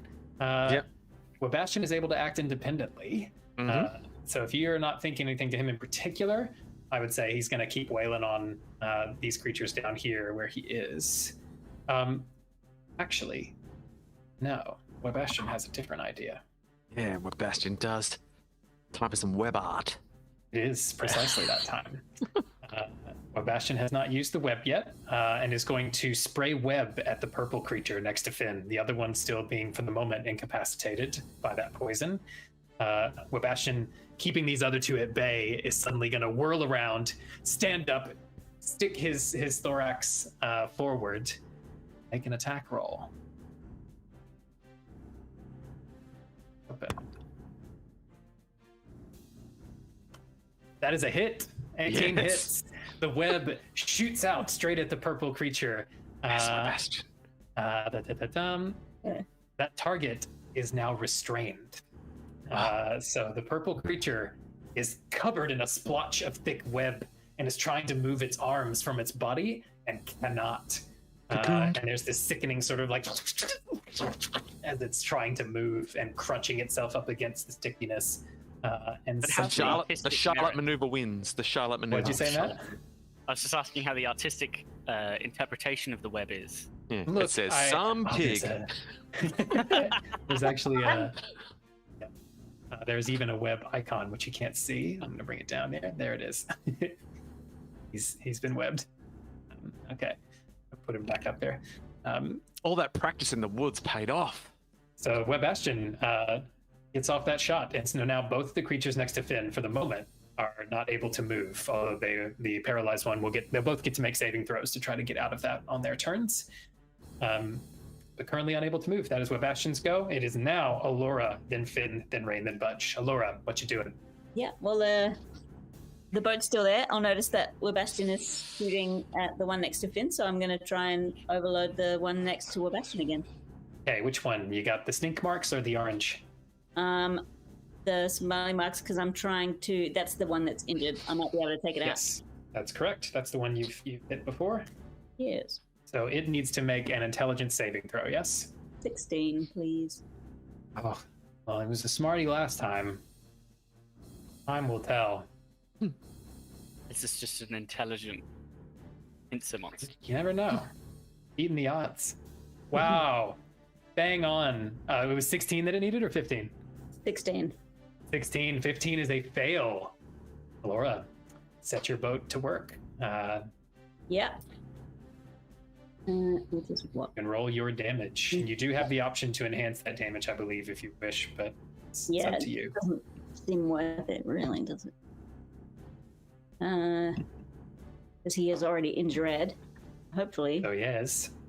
That is 13 points of psychic damage, and the Battle of Whispers rages on as your boat imparts your own psychic energy straight down into this creature, filling its head with senseless data. Just half thoughts and whispers. It looks rough. It looks so rough. It is in very bad shape, but clinging to life. But yeah, screaming telepathically and out loud in this horrible agony from being so overloaded. That is your action, I believe. Is that right, Alora? Yep, sorry, just bossing my dog around. Sure. Come on, Frank. Go on, Frank. Lie down. Do you have any bonus actions or movement you'd like to use? Yeah, movement for sure. I'm going to go up around the circle so that I'm on the diagonally up from blue dot. Sure, that's 5, 10, 15 feet to be there when it refreshes. Is that right? Yeah. Or did you want to go more? Okay. No, Cool. So there's the the bleeding corpse of one of these creatures is sitting there in front of you, and you can end your turn there if you like. Away, that's all I care about. Yep, sure. So that's Alora's turn done. It is now the creature's turns. Rain. Where did Rain go? There she is. Rain, it's you and the beast, as it were. I should say it's the creature and the beast. You're the beast. Still wolfed out with lightning crackling in your claws. It is just you two. It turns to you, and it is going to attempt to embrace you. What the? So here goes nothing.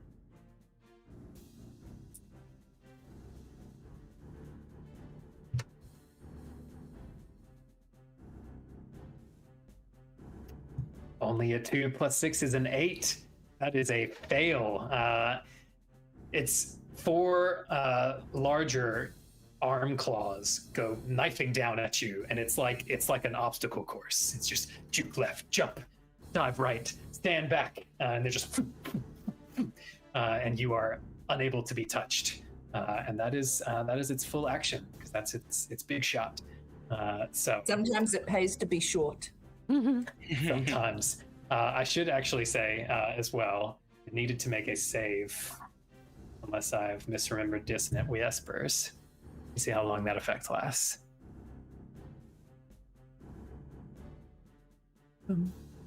I think actually that fear, the frightened effect, is over at the end of that turn. It doesn't say it lasts for a minute or anything like that, so that's fine. Good. Didn't mess that up. It didn't need to attack at disadvantage.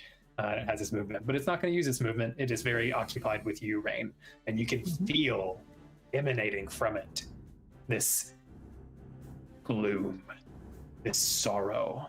It is just flirting with the sides of your awareness, just inviting you to indulge, come down, feel this.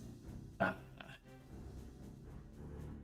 it has not succeeded on that move. So the other creatures are going to take their actions and attempt to come after those of you who are down here. The 2 below are going to make saves, one to try to get over its own paralysis poison. Thanks, fallen puppet. And one to try to break out of Webastion's web. So here goes paralysis move.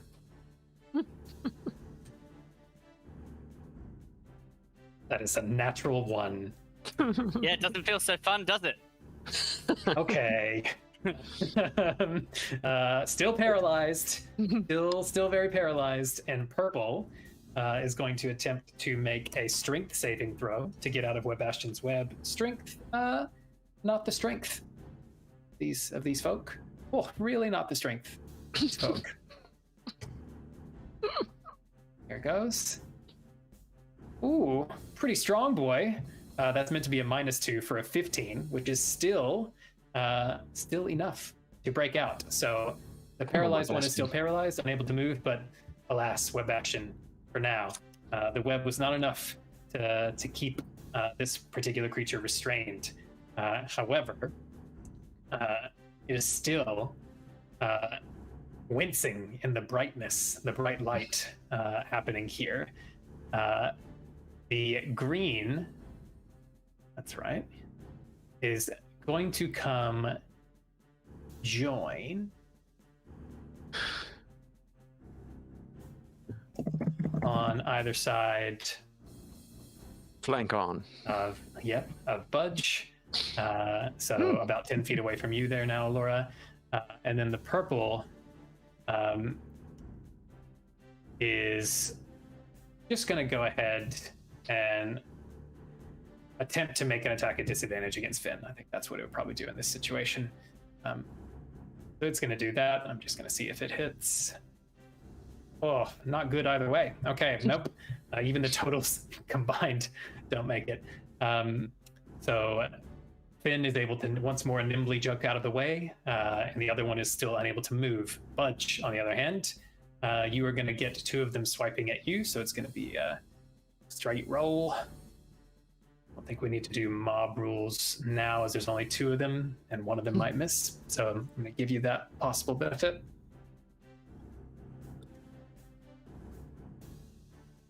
That's a miss, I believe, isn't it? That's a miss.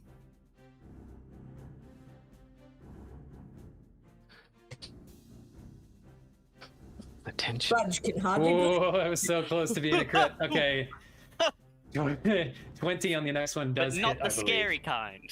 Yeah, okay. So you know what? This red one is clinging to life and has scared you last time, has got your number, Budge, and it's coming for you. When the other one swings, it gets a jab straight in there. You're going to take some damage. And then I'm going to need you to make another Constitution saving throw. Yeah. But you do get Broccoli's bonus this time. 10 points of piercing damage, and make your con save. Budge. Oh, can I use a reaction, a shield reaction? Are you within 5 feet of Budge? I think you're 10 feet away from Budge. 10 feet away. My bad. Sorry, buddy. Thinking though? That's all right. I appreciate it. Hey, That broccoli bonus saved nailed me. it. That gave it to you. That aura of protection coming through in the clutch.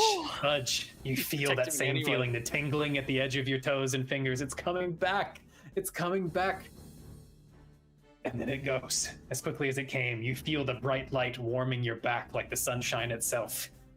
You are cleansed of whatever this thing was going to be. In fact, Budge, because it was such a close thing, it was like literally the difference. I'm going to say that for a moment, you feel a hand on your shoulder and a voice in your ear, and then a slight pressure on one of your shoulders. A balance tipped. And then you are safe. Balance tipped, and I'll repeat it while looking at broccoli. The creature looks very disappointed that you're not paralyzed. The creature kind of looked like Adam as well.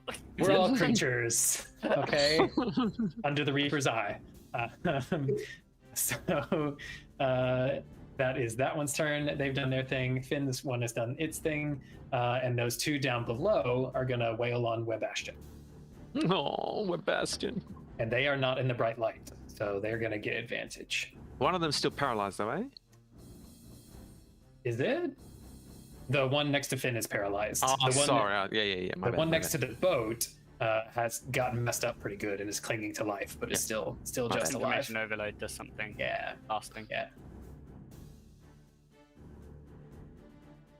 Oh, abysmal for the first one, even with advantage. Good. This is Webastion.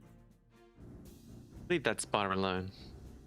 Abysmal again, but let's see.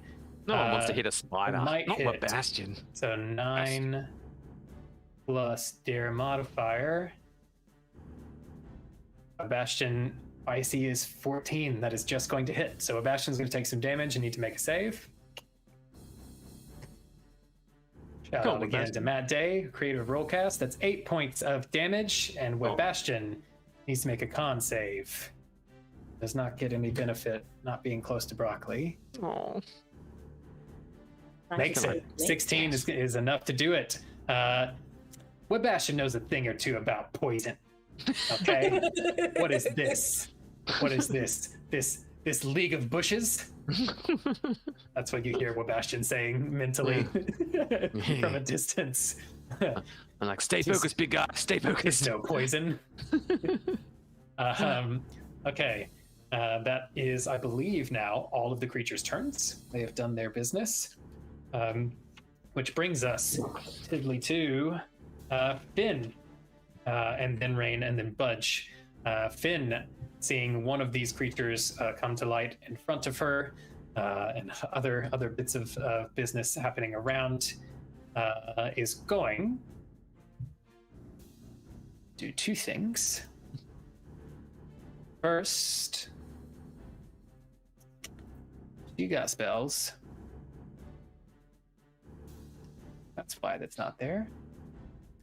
I'm looking through Rain's character sheet to find Finn's spells. I can tell you what, the difficulty was high.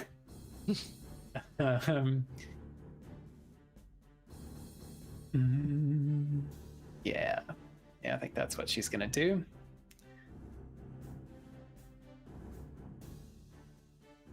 She's going to cast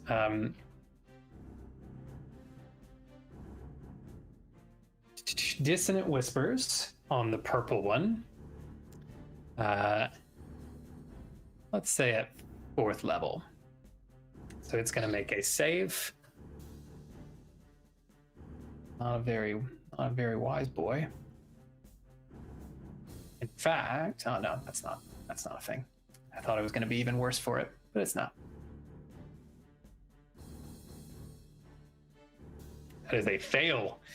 So Finn is going to do 4th level Dissonant Whispers worth of damage. And it's also going to be using a use of Bardic Inspiration. Give that just a second.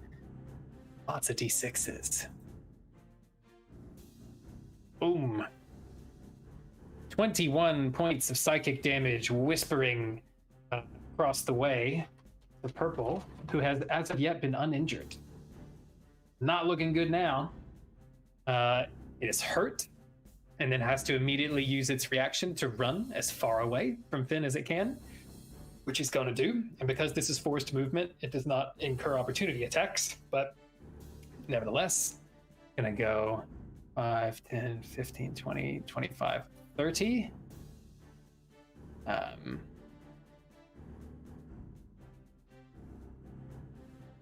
gonna run over here to be next to its creepy overlord. Okay. And Finn, seeing that the one in front of her is still paralyzed, is going to use her movement. Be like, no, that's enough of that. And go, where does she want to go? Not a lot of great options here. 5, 10, 15, 20, 25, 30. No, she can't do that. Because red. Actually, no, she's definitely not going to do that. She's going to go 5, 10, 15, 20.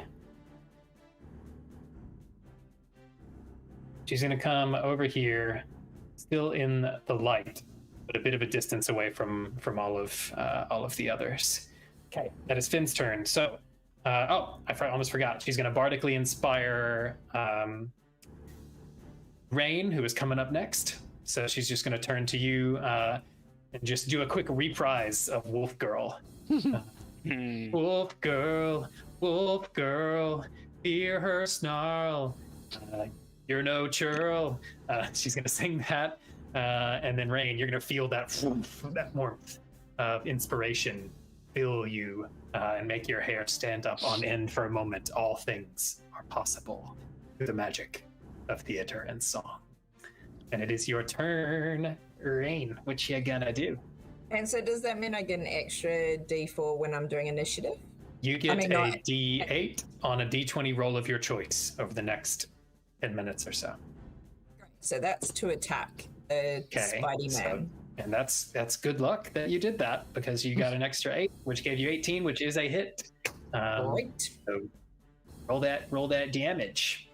I You have your right still up, so it's still your 2d6s plus 4. And do I get the D4 from Broccoli? No extra D4 because Crusader's Mantle is not active.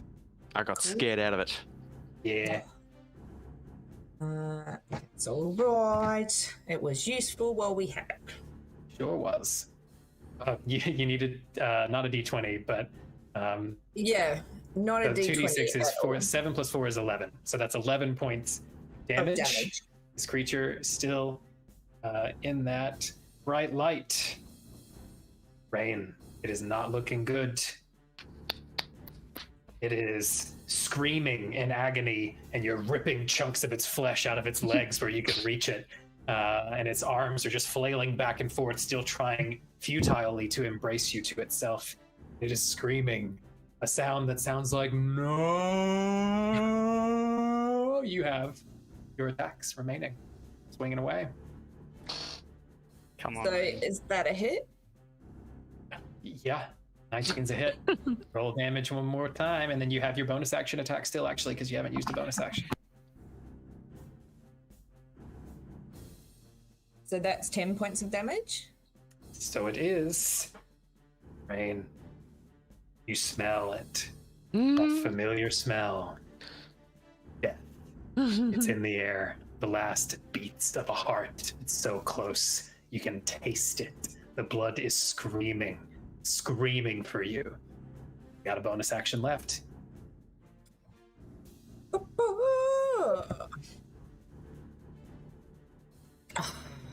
I really thought it was going to be a 1. A 5 plus 8 is a 13, which unfortunately is not quite enough to hit. And its sort of final feeling throws, it flings itself side to side and moves its leg out of your reach, screaming again in agony. You miss. Rain, that is your turn. Budge, it is your turn, given where you are. I get turns? Yes. Remember combat? Matt? You need, because of where you are, to make a wisdom saving throw. Yeah, you See if you get scarred. I'm already. What'd you say, Matt? I believe I'm already frightened. Oh, yeah. Okay. Do So I need to make this?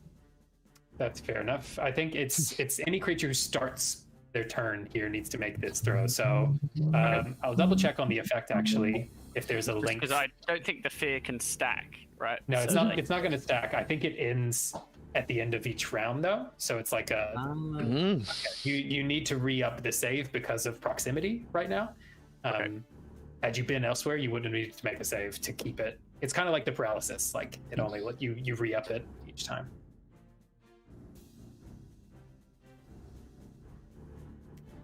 Remember broccoli's bonus as well. Oh, broccoli's bonus. Then that would be a 50. That would be +2, so that'd be a 16. 16 wisdom. All right. Yeah, you would have made it anyway. It seems. Cool. But the familiar whispering comes back into your mind.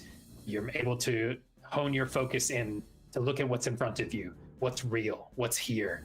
A bleeding creature in front of you, hobbling back and forth. It's not so scary. Well, you know, it is obviously horrible. Another creature behind you that has flanked you. They're both paying attention to you. This other giant creature howling in agony as rain rips into it. And another few going after Webastion. One running away from Finn across from you. It's pandemonium. What is Budge going to do? Budge sort of like ducking and weaving these pincer claws and attacks around him. He's just going to see Rain on her own against this giant like slashing creature and thinking that he'd like her to be over here and be done with that as quick as possible. He's going to he's going to steady his breathing as much as he can and set that big 5 pincered thing as his slayer's prey. Okay. And he will loose as his bonus action, and he will loose an arrow at the creature. Okay, make your attack roll. You've got the shot. And is it with advantage because Rain is? You've got a buddy there. Yep. Yep. So you have. Oh, is that how it works, or is it just that it's sneak attack but not advantage? This is a good question. It does trigger sneak attack. I don't know if it counts as advantage because. So we've been playing it that it grants advantage, and I've been taking that as well for enemies against you. So let's say Let's it. Yeah. keep it. It's canon. There are different schools of thought on flanking and how that works, and like according to one school of thought, it wouldn't be flanking, but I what I can get. think that it makes sense. That's the first one, just in case like crit. Yeah, that'll be a hit. Cool. So Both would be hits. So roll that damage. Does this creature still have javelins sticking out of it too? There's one javelin stuck into it. The other one missed. But yeah, the javelin's almost like a twisted parody of another arm, sort of sticking out of its ribs, moving whenever it moves its torso. I made it a sextopus. Yes, yes, you did. Look at all them dice. 15, but you loose your arrow. How do you want to do this? Oh, he finally wakes up. He finally gets in the game. Rain, I'm so sorry, He Rain. enters the chat, and all of a sudden, I will sort of like, I think Budge is going to time it so like it's almost like Rain is about to like go for the killing blow, like she's almost got it right in the neck, and like the arrow just like flies and like sort of preempts the strike so that the creature like falls back. And Budge will just be like, "I've got that one, Rain. Come over here and actually help." Oh my god, it's like getting beaten and slapped with cards. He's gonna make his second attack. I've got that now. Oh my god, yeah, you do. Thanks, level up. I believe that his Slayer's Prey may move. You might have to use a bonus action to move it, but you check on that because that's what it is with Hunter's Mark. I think I just have to use a bonus action again to move it. It's not like Hunter's Mark where it auto moves. So he will shoot at the purple one. I can't do like a bow and then like a knife attack against the one near me, right? It's quick sticks. Like you draw one as a free action, but that would be kind of a both situation. Well, if I just dropped my bow to the ground. If you just drop your bow to the ground, sure. Yeah, and it would be a free action to like pick up bow again if I drop the yeah, it's just on the ground. But yeah, similar situation. So you taking out a short sword? Yeah, I'll short sword attack the red one next to me.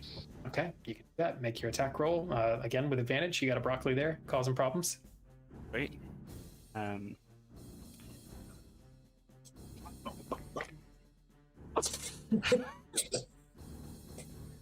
sorry. I'm not sorry, but... You're not sorry. I thought it was going to be a 1. Okay, 14. You roll with advantage. 14 would not hit. With so you get another one. It is perfect for Budge and Rain's story, though. Yeah. I know. Okay, this one's gonna That hit. red one's real injured because I nearly killed it. Yeah, you got swooped. Okay, Budge, roll your damage. In fact, you don't have to roll damage. Mathematically, this is it's got like 3 hit points left. So you know. Oh, that's good. That's all you had for your sword. Oh wait, you've already used sneak attack. I forgot about that. It's a good thing I made you roll. It would be plus 3. It would be plus 3. Right. So it would actually. Yeah. How would you like to do this again? Again, just like quickly dispatching it, and I'll just yell to Rain. I'm like, "That's 2 for me. How many of you got?" Only counts as 1. Okay. That is Budge's turn, I believe. So you're planning on moving to risk an opportunity attack. No. Let's stay right there. Okay. That's Butch. That takes us up to Broccoli.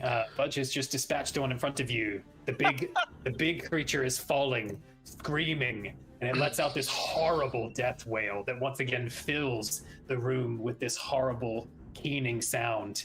And its blood is bubbling out of its mouth, out of its eyes, pure black blood hissing as it touches its torso on the ground, and it collapses into a heap on the ground. Broccoli, what are you doing? Oh, so that one next to me is dead now. Yep, there's still, I don't know what you're able to see. There's still a green, the green one is 10 feet away from you, and the purple one is 10 feet away from you. They're in opposite directions. The green one's next to Budge, the purple one is close to Rain. There is a paralyzed one 15 feet from you, and then Web Bastion is taking on 2 right now, one of which is looking pretty rough. Do they all still look forced to be there? Right now, it is not their turn yet, but the big creature haven't fallen. It's a good question, Rain, actually. They are making noises of sheer terror. They are caught in the middle of this bright light. This huge creature that seemed to be compelling them has fallen. Things have changed. So that's the situation. Broccoli, what would you like to do? That's a good question. So if I cast a spell as an action, that means I don't have any attacks. Is that right? That's correct. Yes. Yeah. All right. Good to know. Good to bloody know. But I still have bonus actions. Yeah. Few and far between at the moment. I'm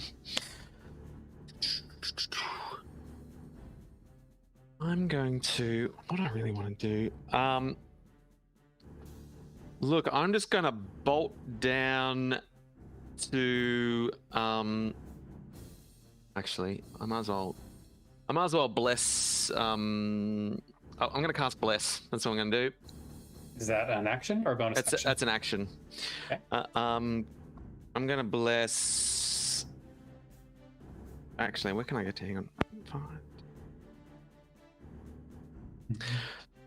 Nah, I'm not going to do that because I want to get down to Webastion, and I think... Yeah, if you want to use an attack, you won't be able to cast Bless, yeah. Yep. So I'm just going to run down to Webastion to engage the...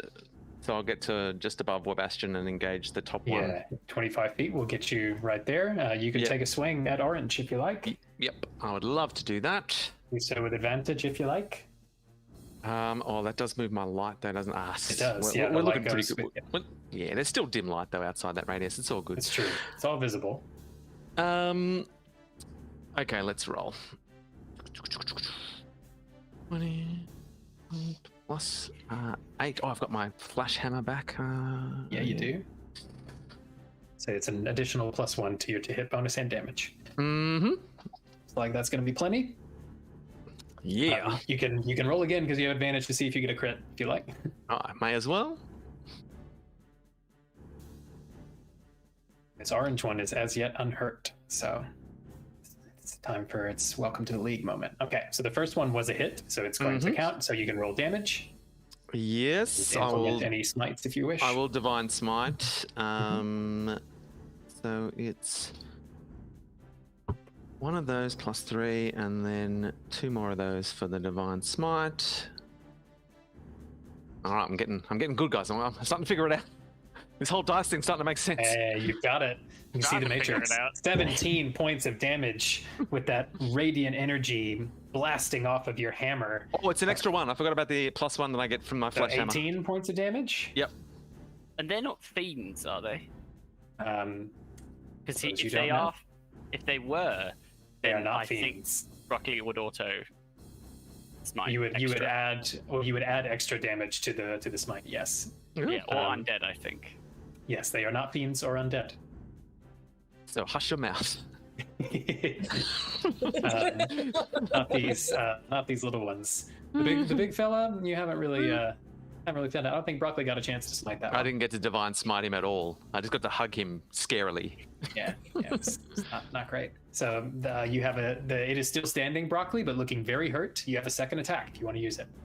Yes, 100%. Let me just make sure I've spent that spell slot, lest I forget. Yeah. All right. Recounting. Come on, hammer. Come on, flash hammer. You've been so good. Ooh, not quite enough, unfortunately. 13 doesn't hit. So much light. Maybe you're just a bit blinded. Oh wait, by do I get light. advantage? You do. Ah, sucker! I did forget me. Oh, I shouldn't gloat because I haven't rolled it yet. That was just the You want to get in that one? This is how you get in that one. Oh, this is a good lesson in humility.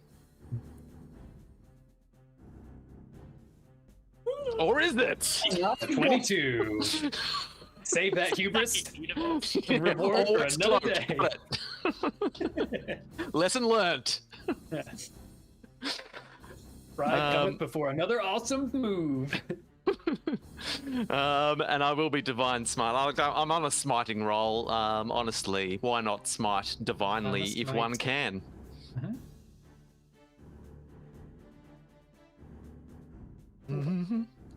Yep.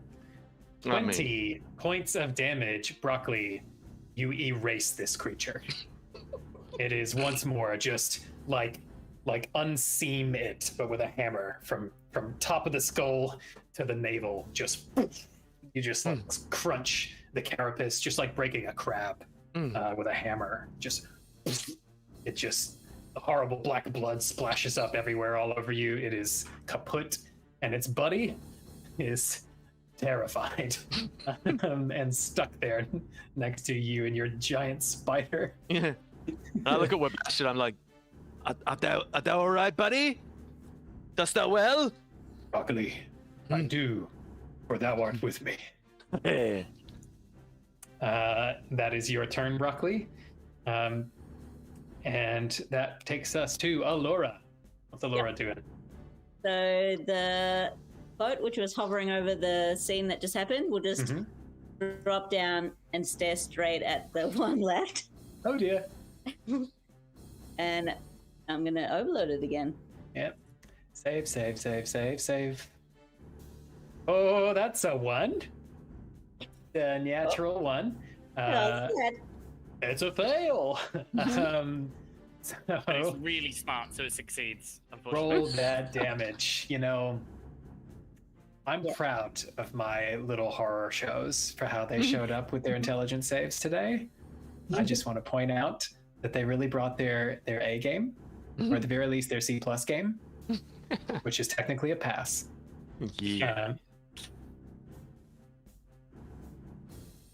That is 14 points of damage to the bottom character. How you're doing, Stink? Whatever you are. Okay, looking pretty rough.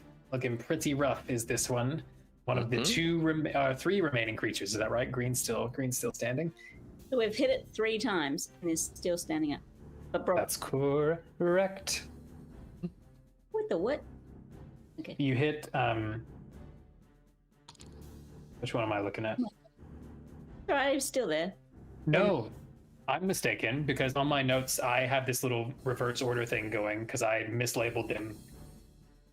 That is going to do it. Alora, Yeah. how do you want to do this? That one's died 5 times already. We just didn't even realize. You're right. Clerical error. The boat's in its face and it's just gonna shake its head like it's really disappointed at the creature.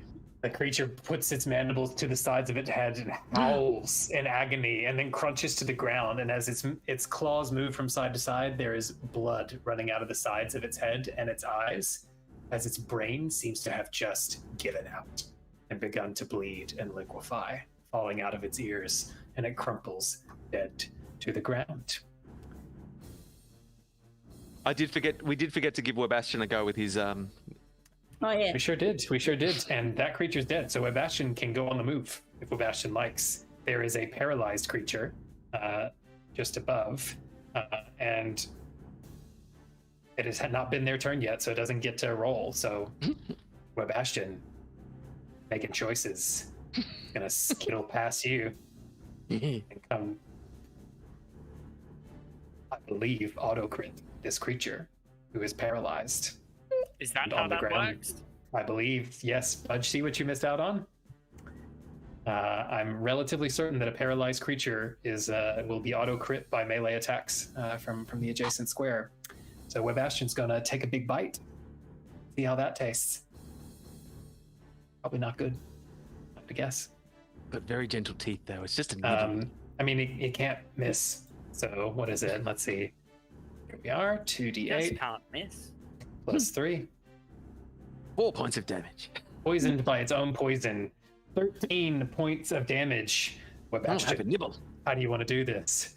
Well, I would like to come forward, and Webastian comes forward, and then just its big mandibles either side of this creature's neck crunch, comes back, and the head almost 100% severed, enough to do the job, dangling by a faint tendon on the ground as the blood just squirts out to either side, and it twitches. Its final twitches.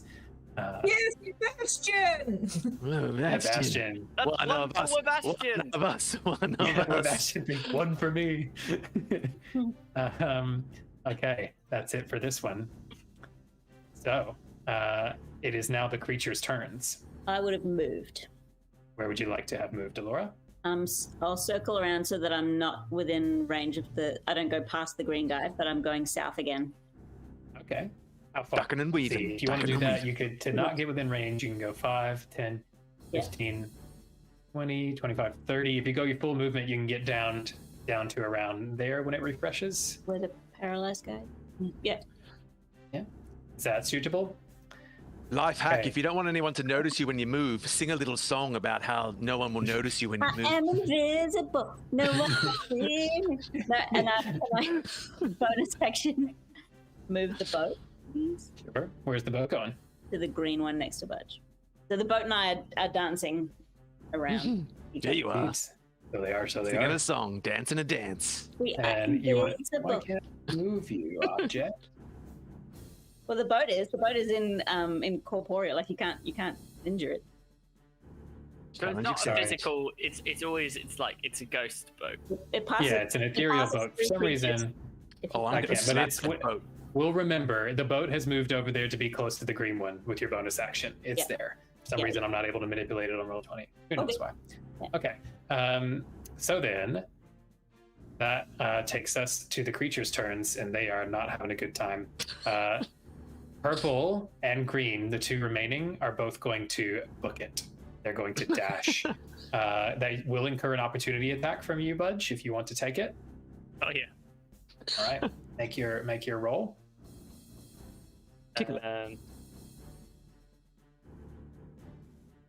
Budge kills another one and gloats to rain.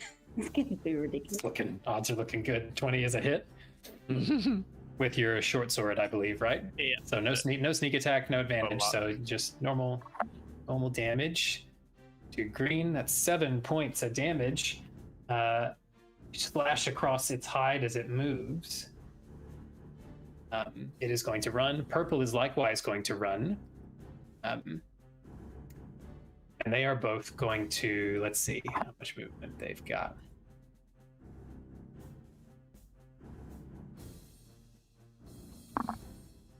Okay, they are both going to dive up into those holes that they came out of. And then they use their full movement dashing and getting away and then climbing up back to where they came from. And then when they hit the top, they both disappear as they are in dim light at that point, I believe. Double check they're able to do that. Otherwise, they're just going to run out of your sight. Yes, it can. So those two are both going to disappear forward, down, away. Cane Band, you are no longer threatened. The creatures have fled. You are brilliant beaming lights in this dark place. The water of this strange river is flowing past, and there is a corpse, a giant or sort of large corpse of this many-armed creature standing next to Rain. So I'm going to turn it over to y'all, Cane Band. I start investigating what's going on. I'm looking around. What's happening to the pile of bodies next to Budge? I'm gonna pick up. Yeah, the pile of bodies. I'm gonna pick up the corpse and throw it at Budge. So that's gonna be difficult. Make an athletics check. You are a small creature. This is a large creature, so bigger than broccoli in terms of its the amount of space it takes up. You've had some practice with your scarecrow. Yeah, I'm investigating everything I can. What's going on? Wait, I get advantage. Hold on. You are wolfed out. That's right. That is a 1 which you get to reroll. Again. Halflings.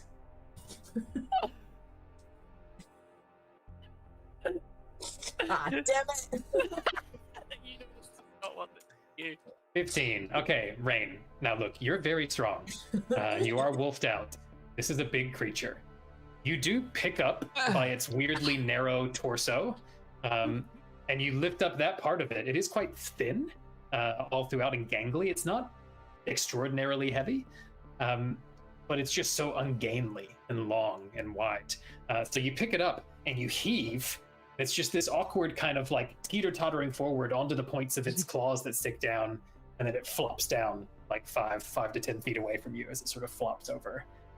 Now face up with its claws, or its sword-like arms sticking straight up. Very much still dead. As Rain is straining to move around, Budge will walk up, and he's picking up some of his arrows that he dropped, and he'll just be like, "Whoa, that thing! It's good that we managed to take that down, but otherwise, gosh, that thing and you, it's so much bigger than you. It's probably good that it died when it did."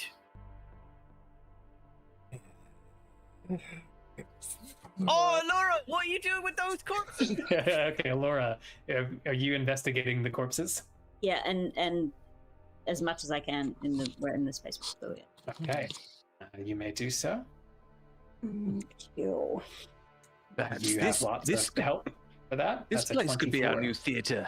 The acoustics in here are quite good. And now that we have vanquished all foes, perhaps this could be the Cane Band's new home. Okay. With a very high check, was that 28? Alora, you're 24. You can very quickly find out that there are 4 of these corpses on the ground. 2 of them just very dead. The other 2, one of them you look at quickly and can tell, the one that Budge saw first, now that you have this bright light around you as well from Broccoli, was human, is mostly human.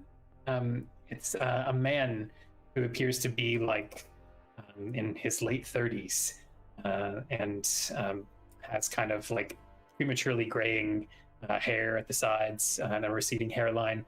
And his mouth is just slowly moving, opening and closing, and these mandibles, much like the creatures you were just fighting, but smaller, underdeveloped, are kind of like sliding in and out of the flesh of his cheeks.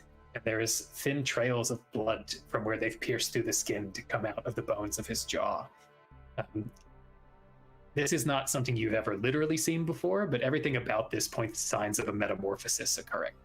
This is this person is becoming one of these creatures. Is there any recognition in his eyes? Is he? He seems to be utterly out of wherever this space is. Like eyes rolled back in his head and like mostly closed, sometimes opening and fluttering. There is no, like if you move your hand across the eyes, there's no tracking. This person is so deep inside of their own suffering that they just seem to have no idea what's going on around them. Their hands, likewise, if you look close at them, you can see there's some of their fingers have fused together. And like partially are in the process of doing so. The skin has already started to kind of merge and some of the bone structure is changing. Also, you can tell that the corpses, or the bodies in this case, are shrinking. Their clothes are too big for them. For this particular human, for example, his feet are just barely poking out they weren't of children. the pant legs. No. Because I remember earlier, yeah. No, they're fully grown. All of these seem to be adults. In fact, if you look at the other bodies, you can see there is a half-orc woman in a similar situation to this man. There is also another half-orc and a human woman who are passed away. They do not seem to have been in any kind of transition process. They are still in their other features, but they're covered in wounds from these creatures. And Allura, with that high of an investigation check, you're pretty confident you see signs of that poison having been at work on them. They have a sort of sickly pallor to them, and their muscles are preternaturally rigid. It's too early, if they've died recently, for them to have gone that hard. I'll look up at Budge and just say, I believe the fate of these 2 will be akin to the creatures we just saw. I think mayhap it will be a kindness of us, as unpleasant as it is, to release them from this torture. Wait, dost thou think that these folk are dead? Can they be cured? Could they be cured? Do you have some means, Broccoli? And I could perhaps. You're very welcome to the attempt, my friend. I shall see what I can do. And I'll lay on hands. I can spend 5 of my lay on hands pool to neutralize a poison affecting a creature. Okay. It's a cure disease, or? I can also to either cure disease or neutralize a poison. Yeah, you can do that. So mark off your 5 points from your lay on hands pool. Are you doing this to the human man? Yeah, whoever's closest. Yeah, there's a half orc woman and a human man who are both. They're the only 2 who have like life left in them at this point. So it's your choice, really. Who was I closest to? Do you reckon? I would say you were closest to the human man. Yeah. Then I'll just reach down and do my best. Okay. You lay your hand on this person, and when every little thing is gonna be all right. That's what I sing as I land.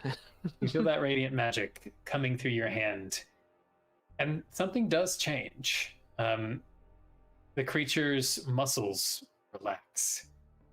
There had been kind of this like tensing and rigidity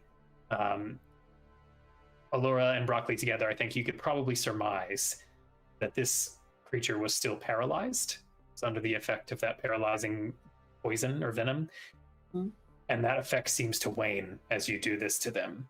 And their arms and legs relax, but they do still like twitch spasmodically as whatever's happening to them is still running its course.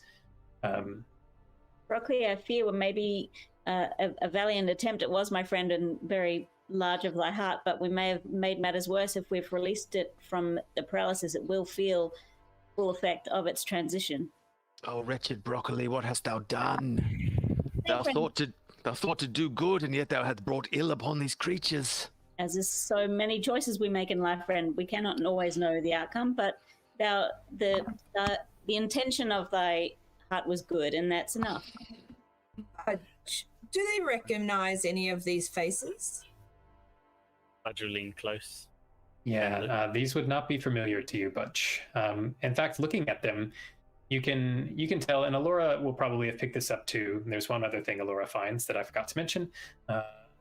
You can tell that these folks are dressed for the wild, to go exploring and kind of trekking and things like that. But Budge, you're a seasoned outdoors creature. These don't look like pros. Not for these purposes. Like, they are not hardy woodland travelers. These are visitors to the wooded land. Looking at their hands, you don't recognize their faces, but they have soft hands.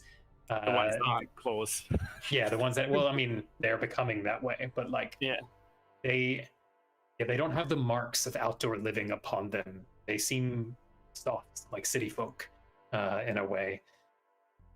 And Allura, you find in the human man's sort of bag, like a satchel that is by some miracle still clung about him because of how tightly it was wound, there is a journal that seems to be a set of an academic's field notes, which you can go have a look at for sure. But Budge, no, you do not recognize them. As sort of Budge is sort of like looking over them, and he sees they're sort of like they're more townsfolk clothes. And like, sort of looking at the tracks of these chittering monsters that went through, he'll just like turn to Broccoli and Rain and Allura and Finn and just be like, "You don't suppose this is anything connected to that wizard Vandermast? We saw some nasty monsters deep underneath banks of the state, didn't we?" When we return to camp, mayhap I can investigate this man's journal and find some information. And there's no hope for him, we think. We can't take him back and see if there's some sort of tincture or process that might be able to reverse it. I'm sure Sebastian would be most accommodating if we wanted to take both of them back with us. Between thy mothers and grandmother and myself, mayhap we can do much for them. Maybe some of these corpse flowers that revived me this morning will also assist in this matter, but I think I would definitely need Esme and Ichabod's help. Seems wrong to leave them in a place like this, but also, if they have a chance. When I saw a vision of the demon, it didn't look like that thing. And he'll like point over at the 5-pinced creature. He had 2 heads, one large one and one smaller one. Remember what Ichabod said, that we weren't able to kill it. Like, sure, like we had to meet it on its plane. We had to cross into the plane of dreams or something. Yeah, just this morning she told you there was multiple ways of doing so. One of which was on the plane of dreams, and one of which was in places where the veil has been. Yeah. And that was one way. And then, of course, that demons can possess creatures, and that you can slay that body, at least. But actually, Budge will say there's one way to tell if we've completed our goal. So I can ask the huntress if there's still a demon nearby. Please do, Budge. That is an idea worth trying. And I will make this creature into my coat while you do that. You're going to try to skin this creature? Yeah.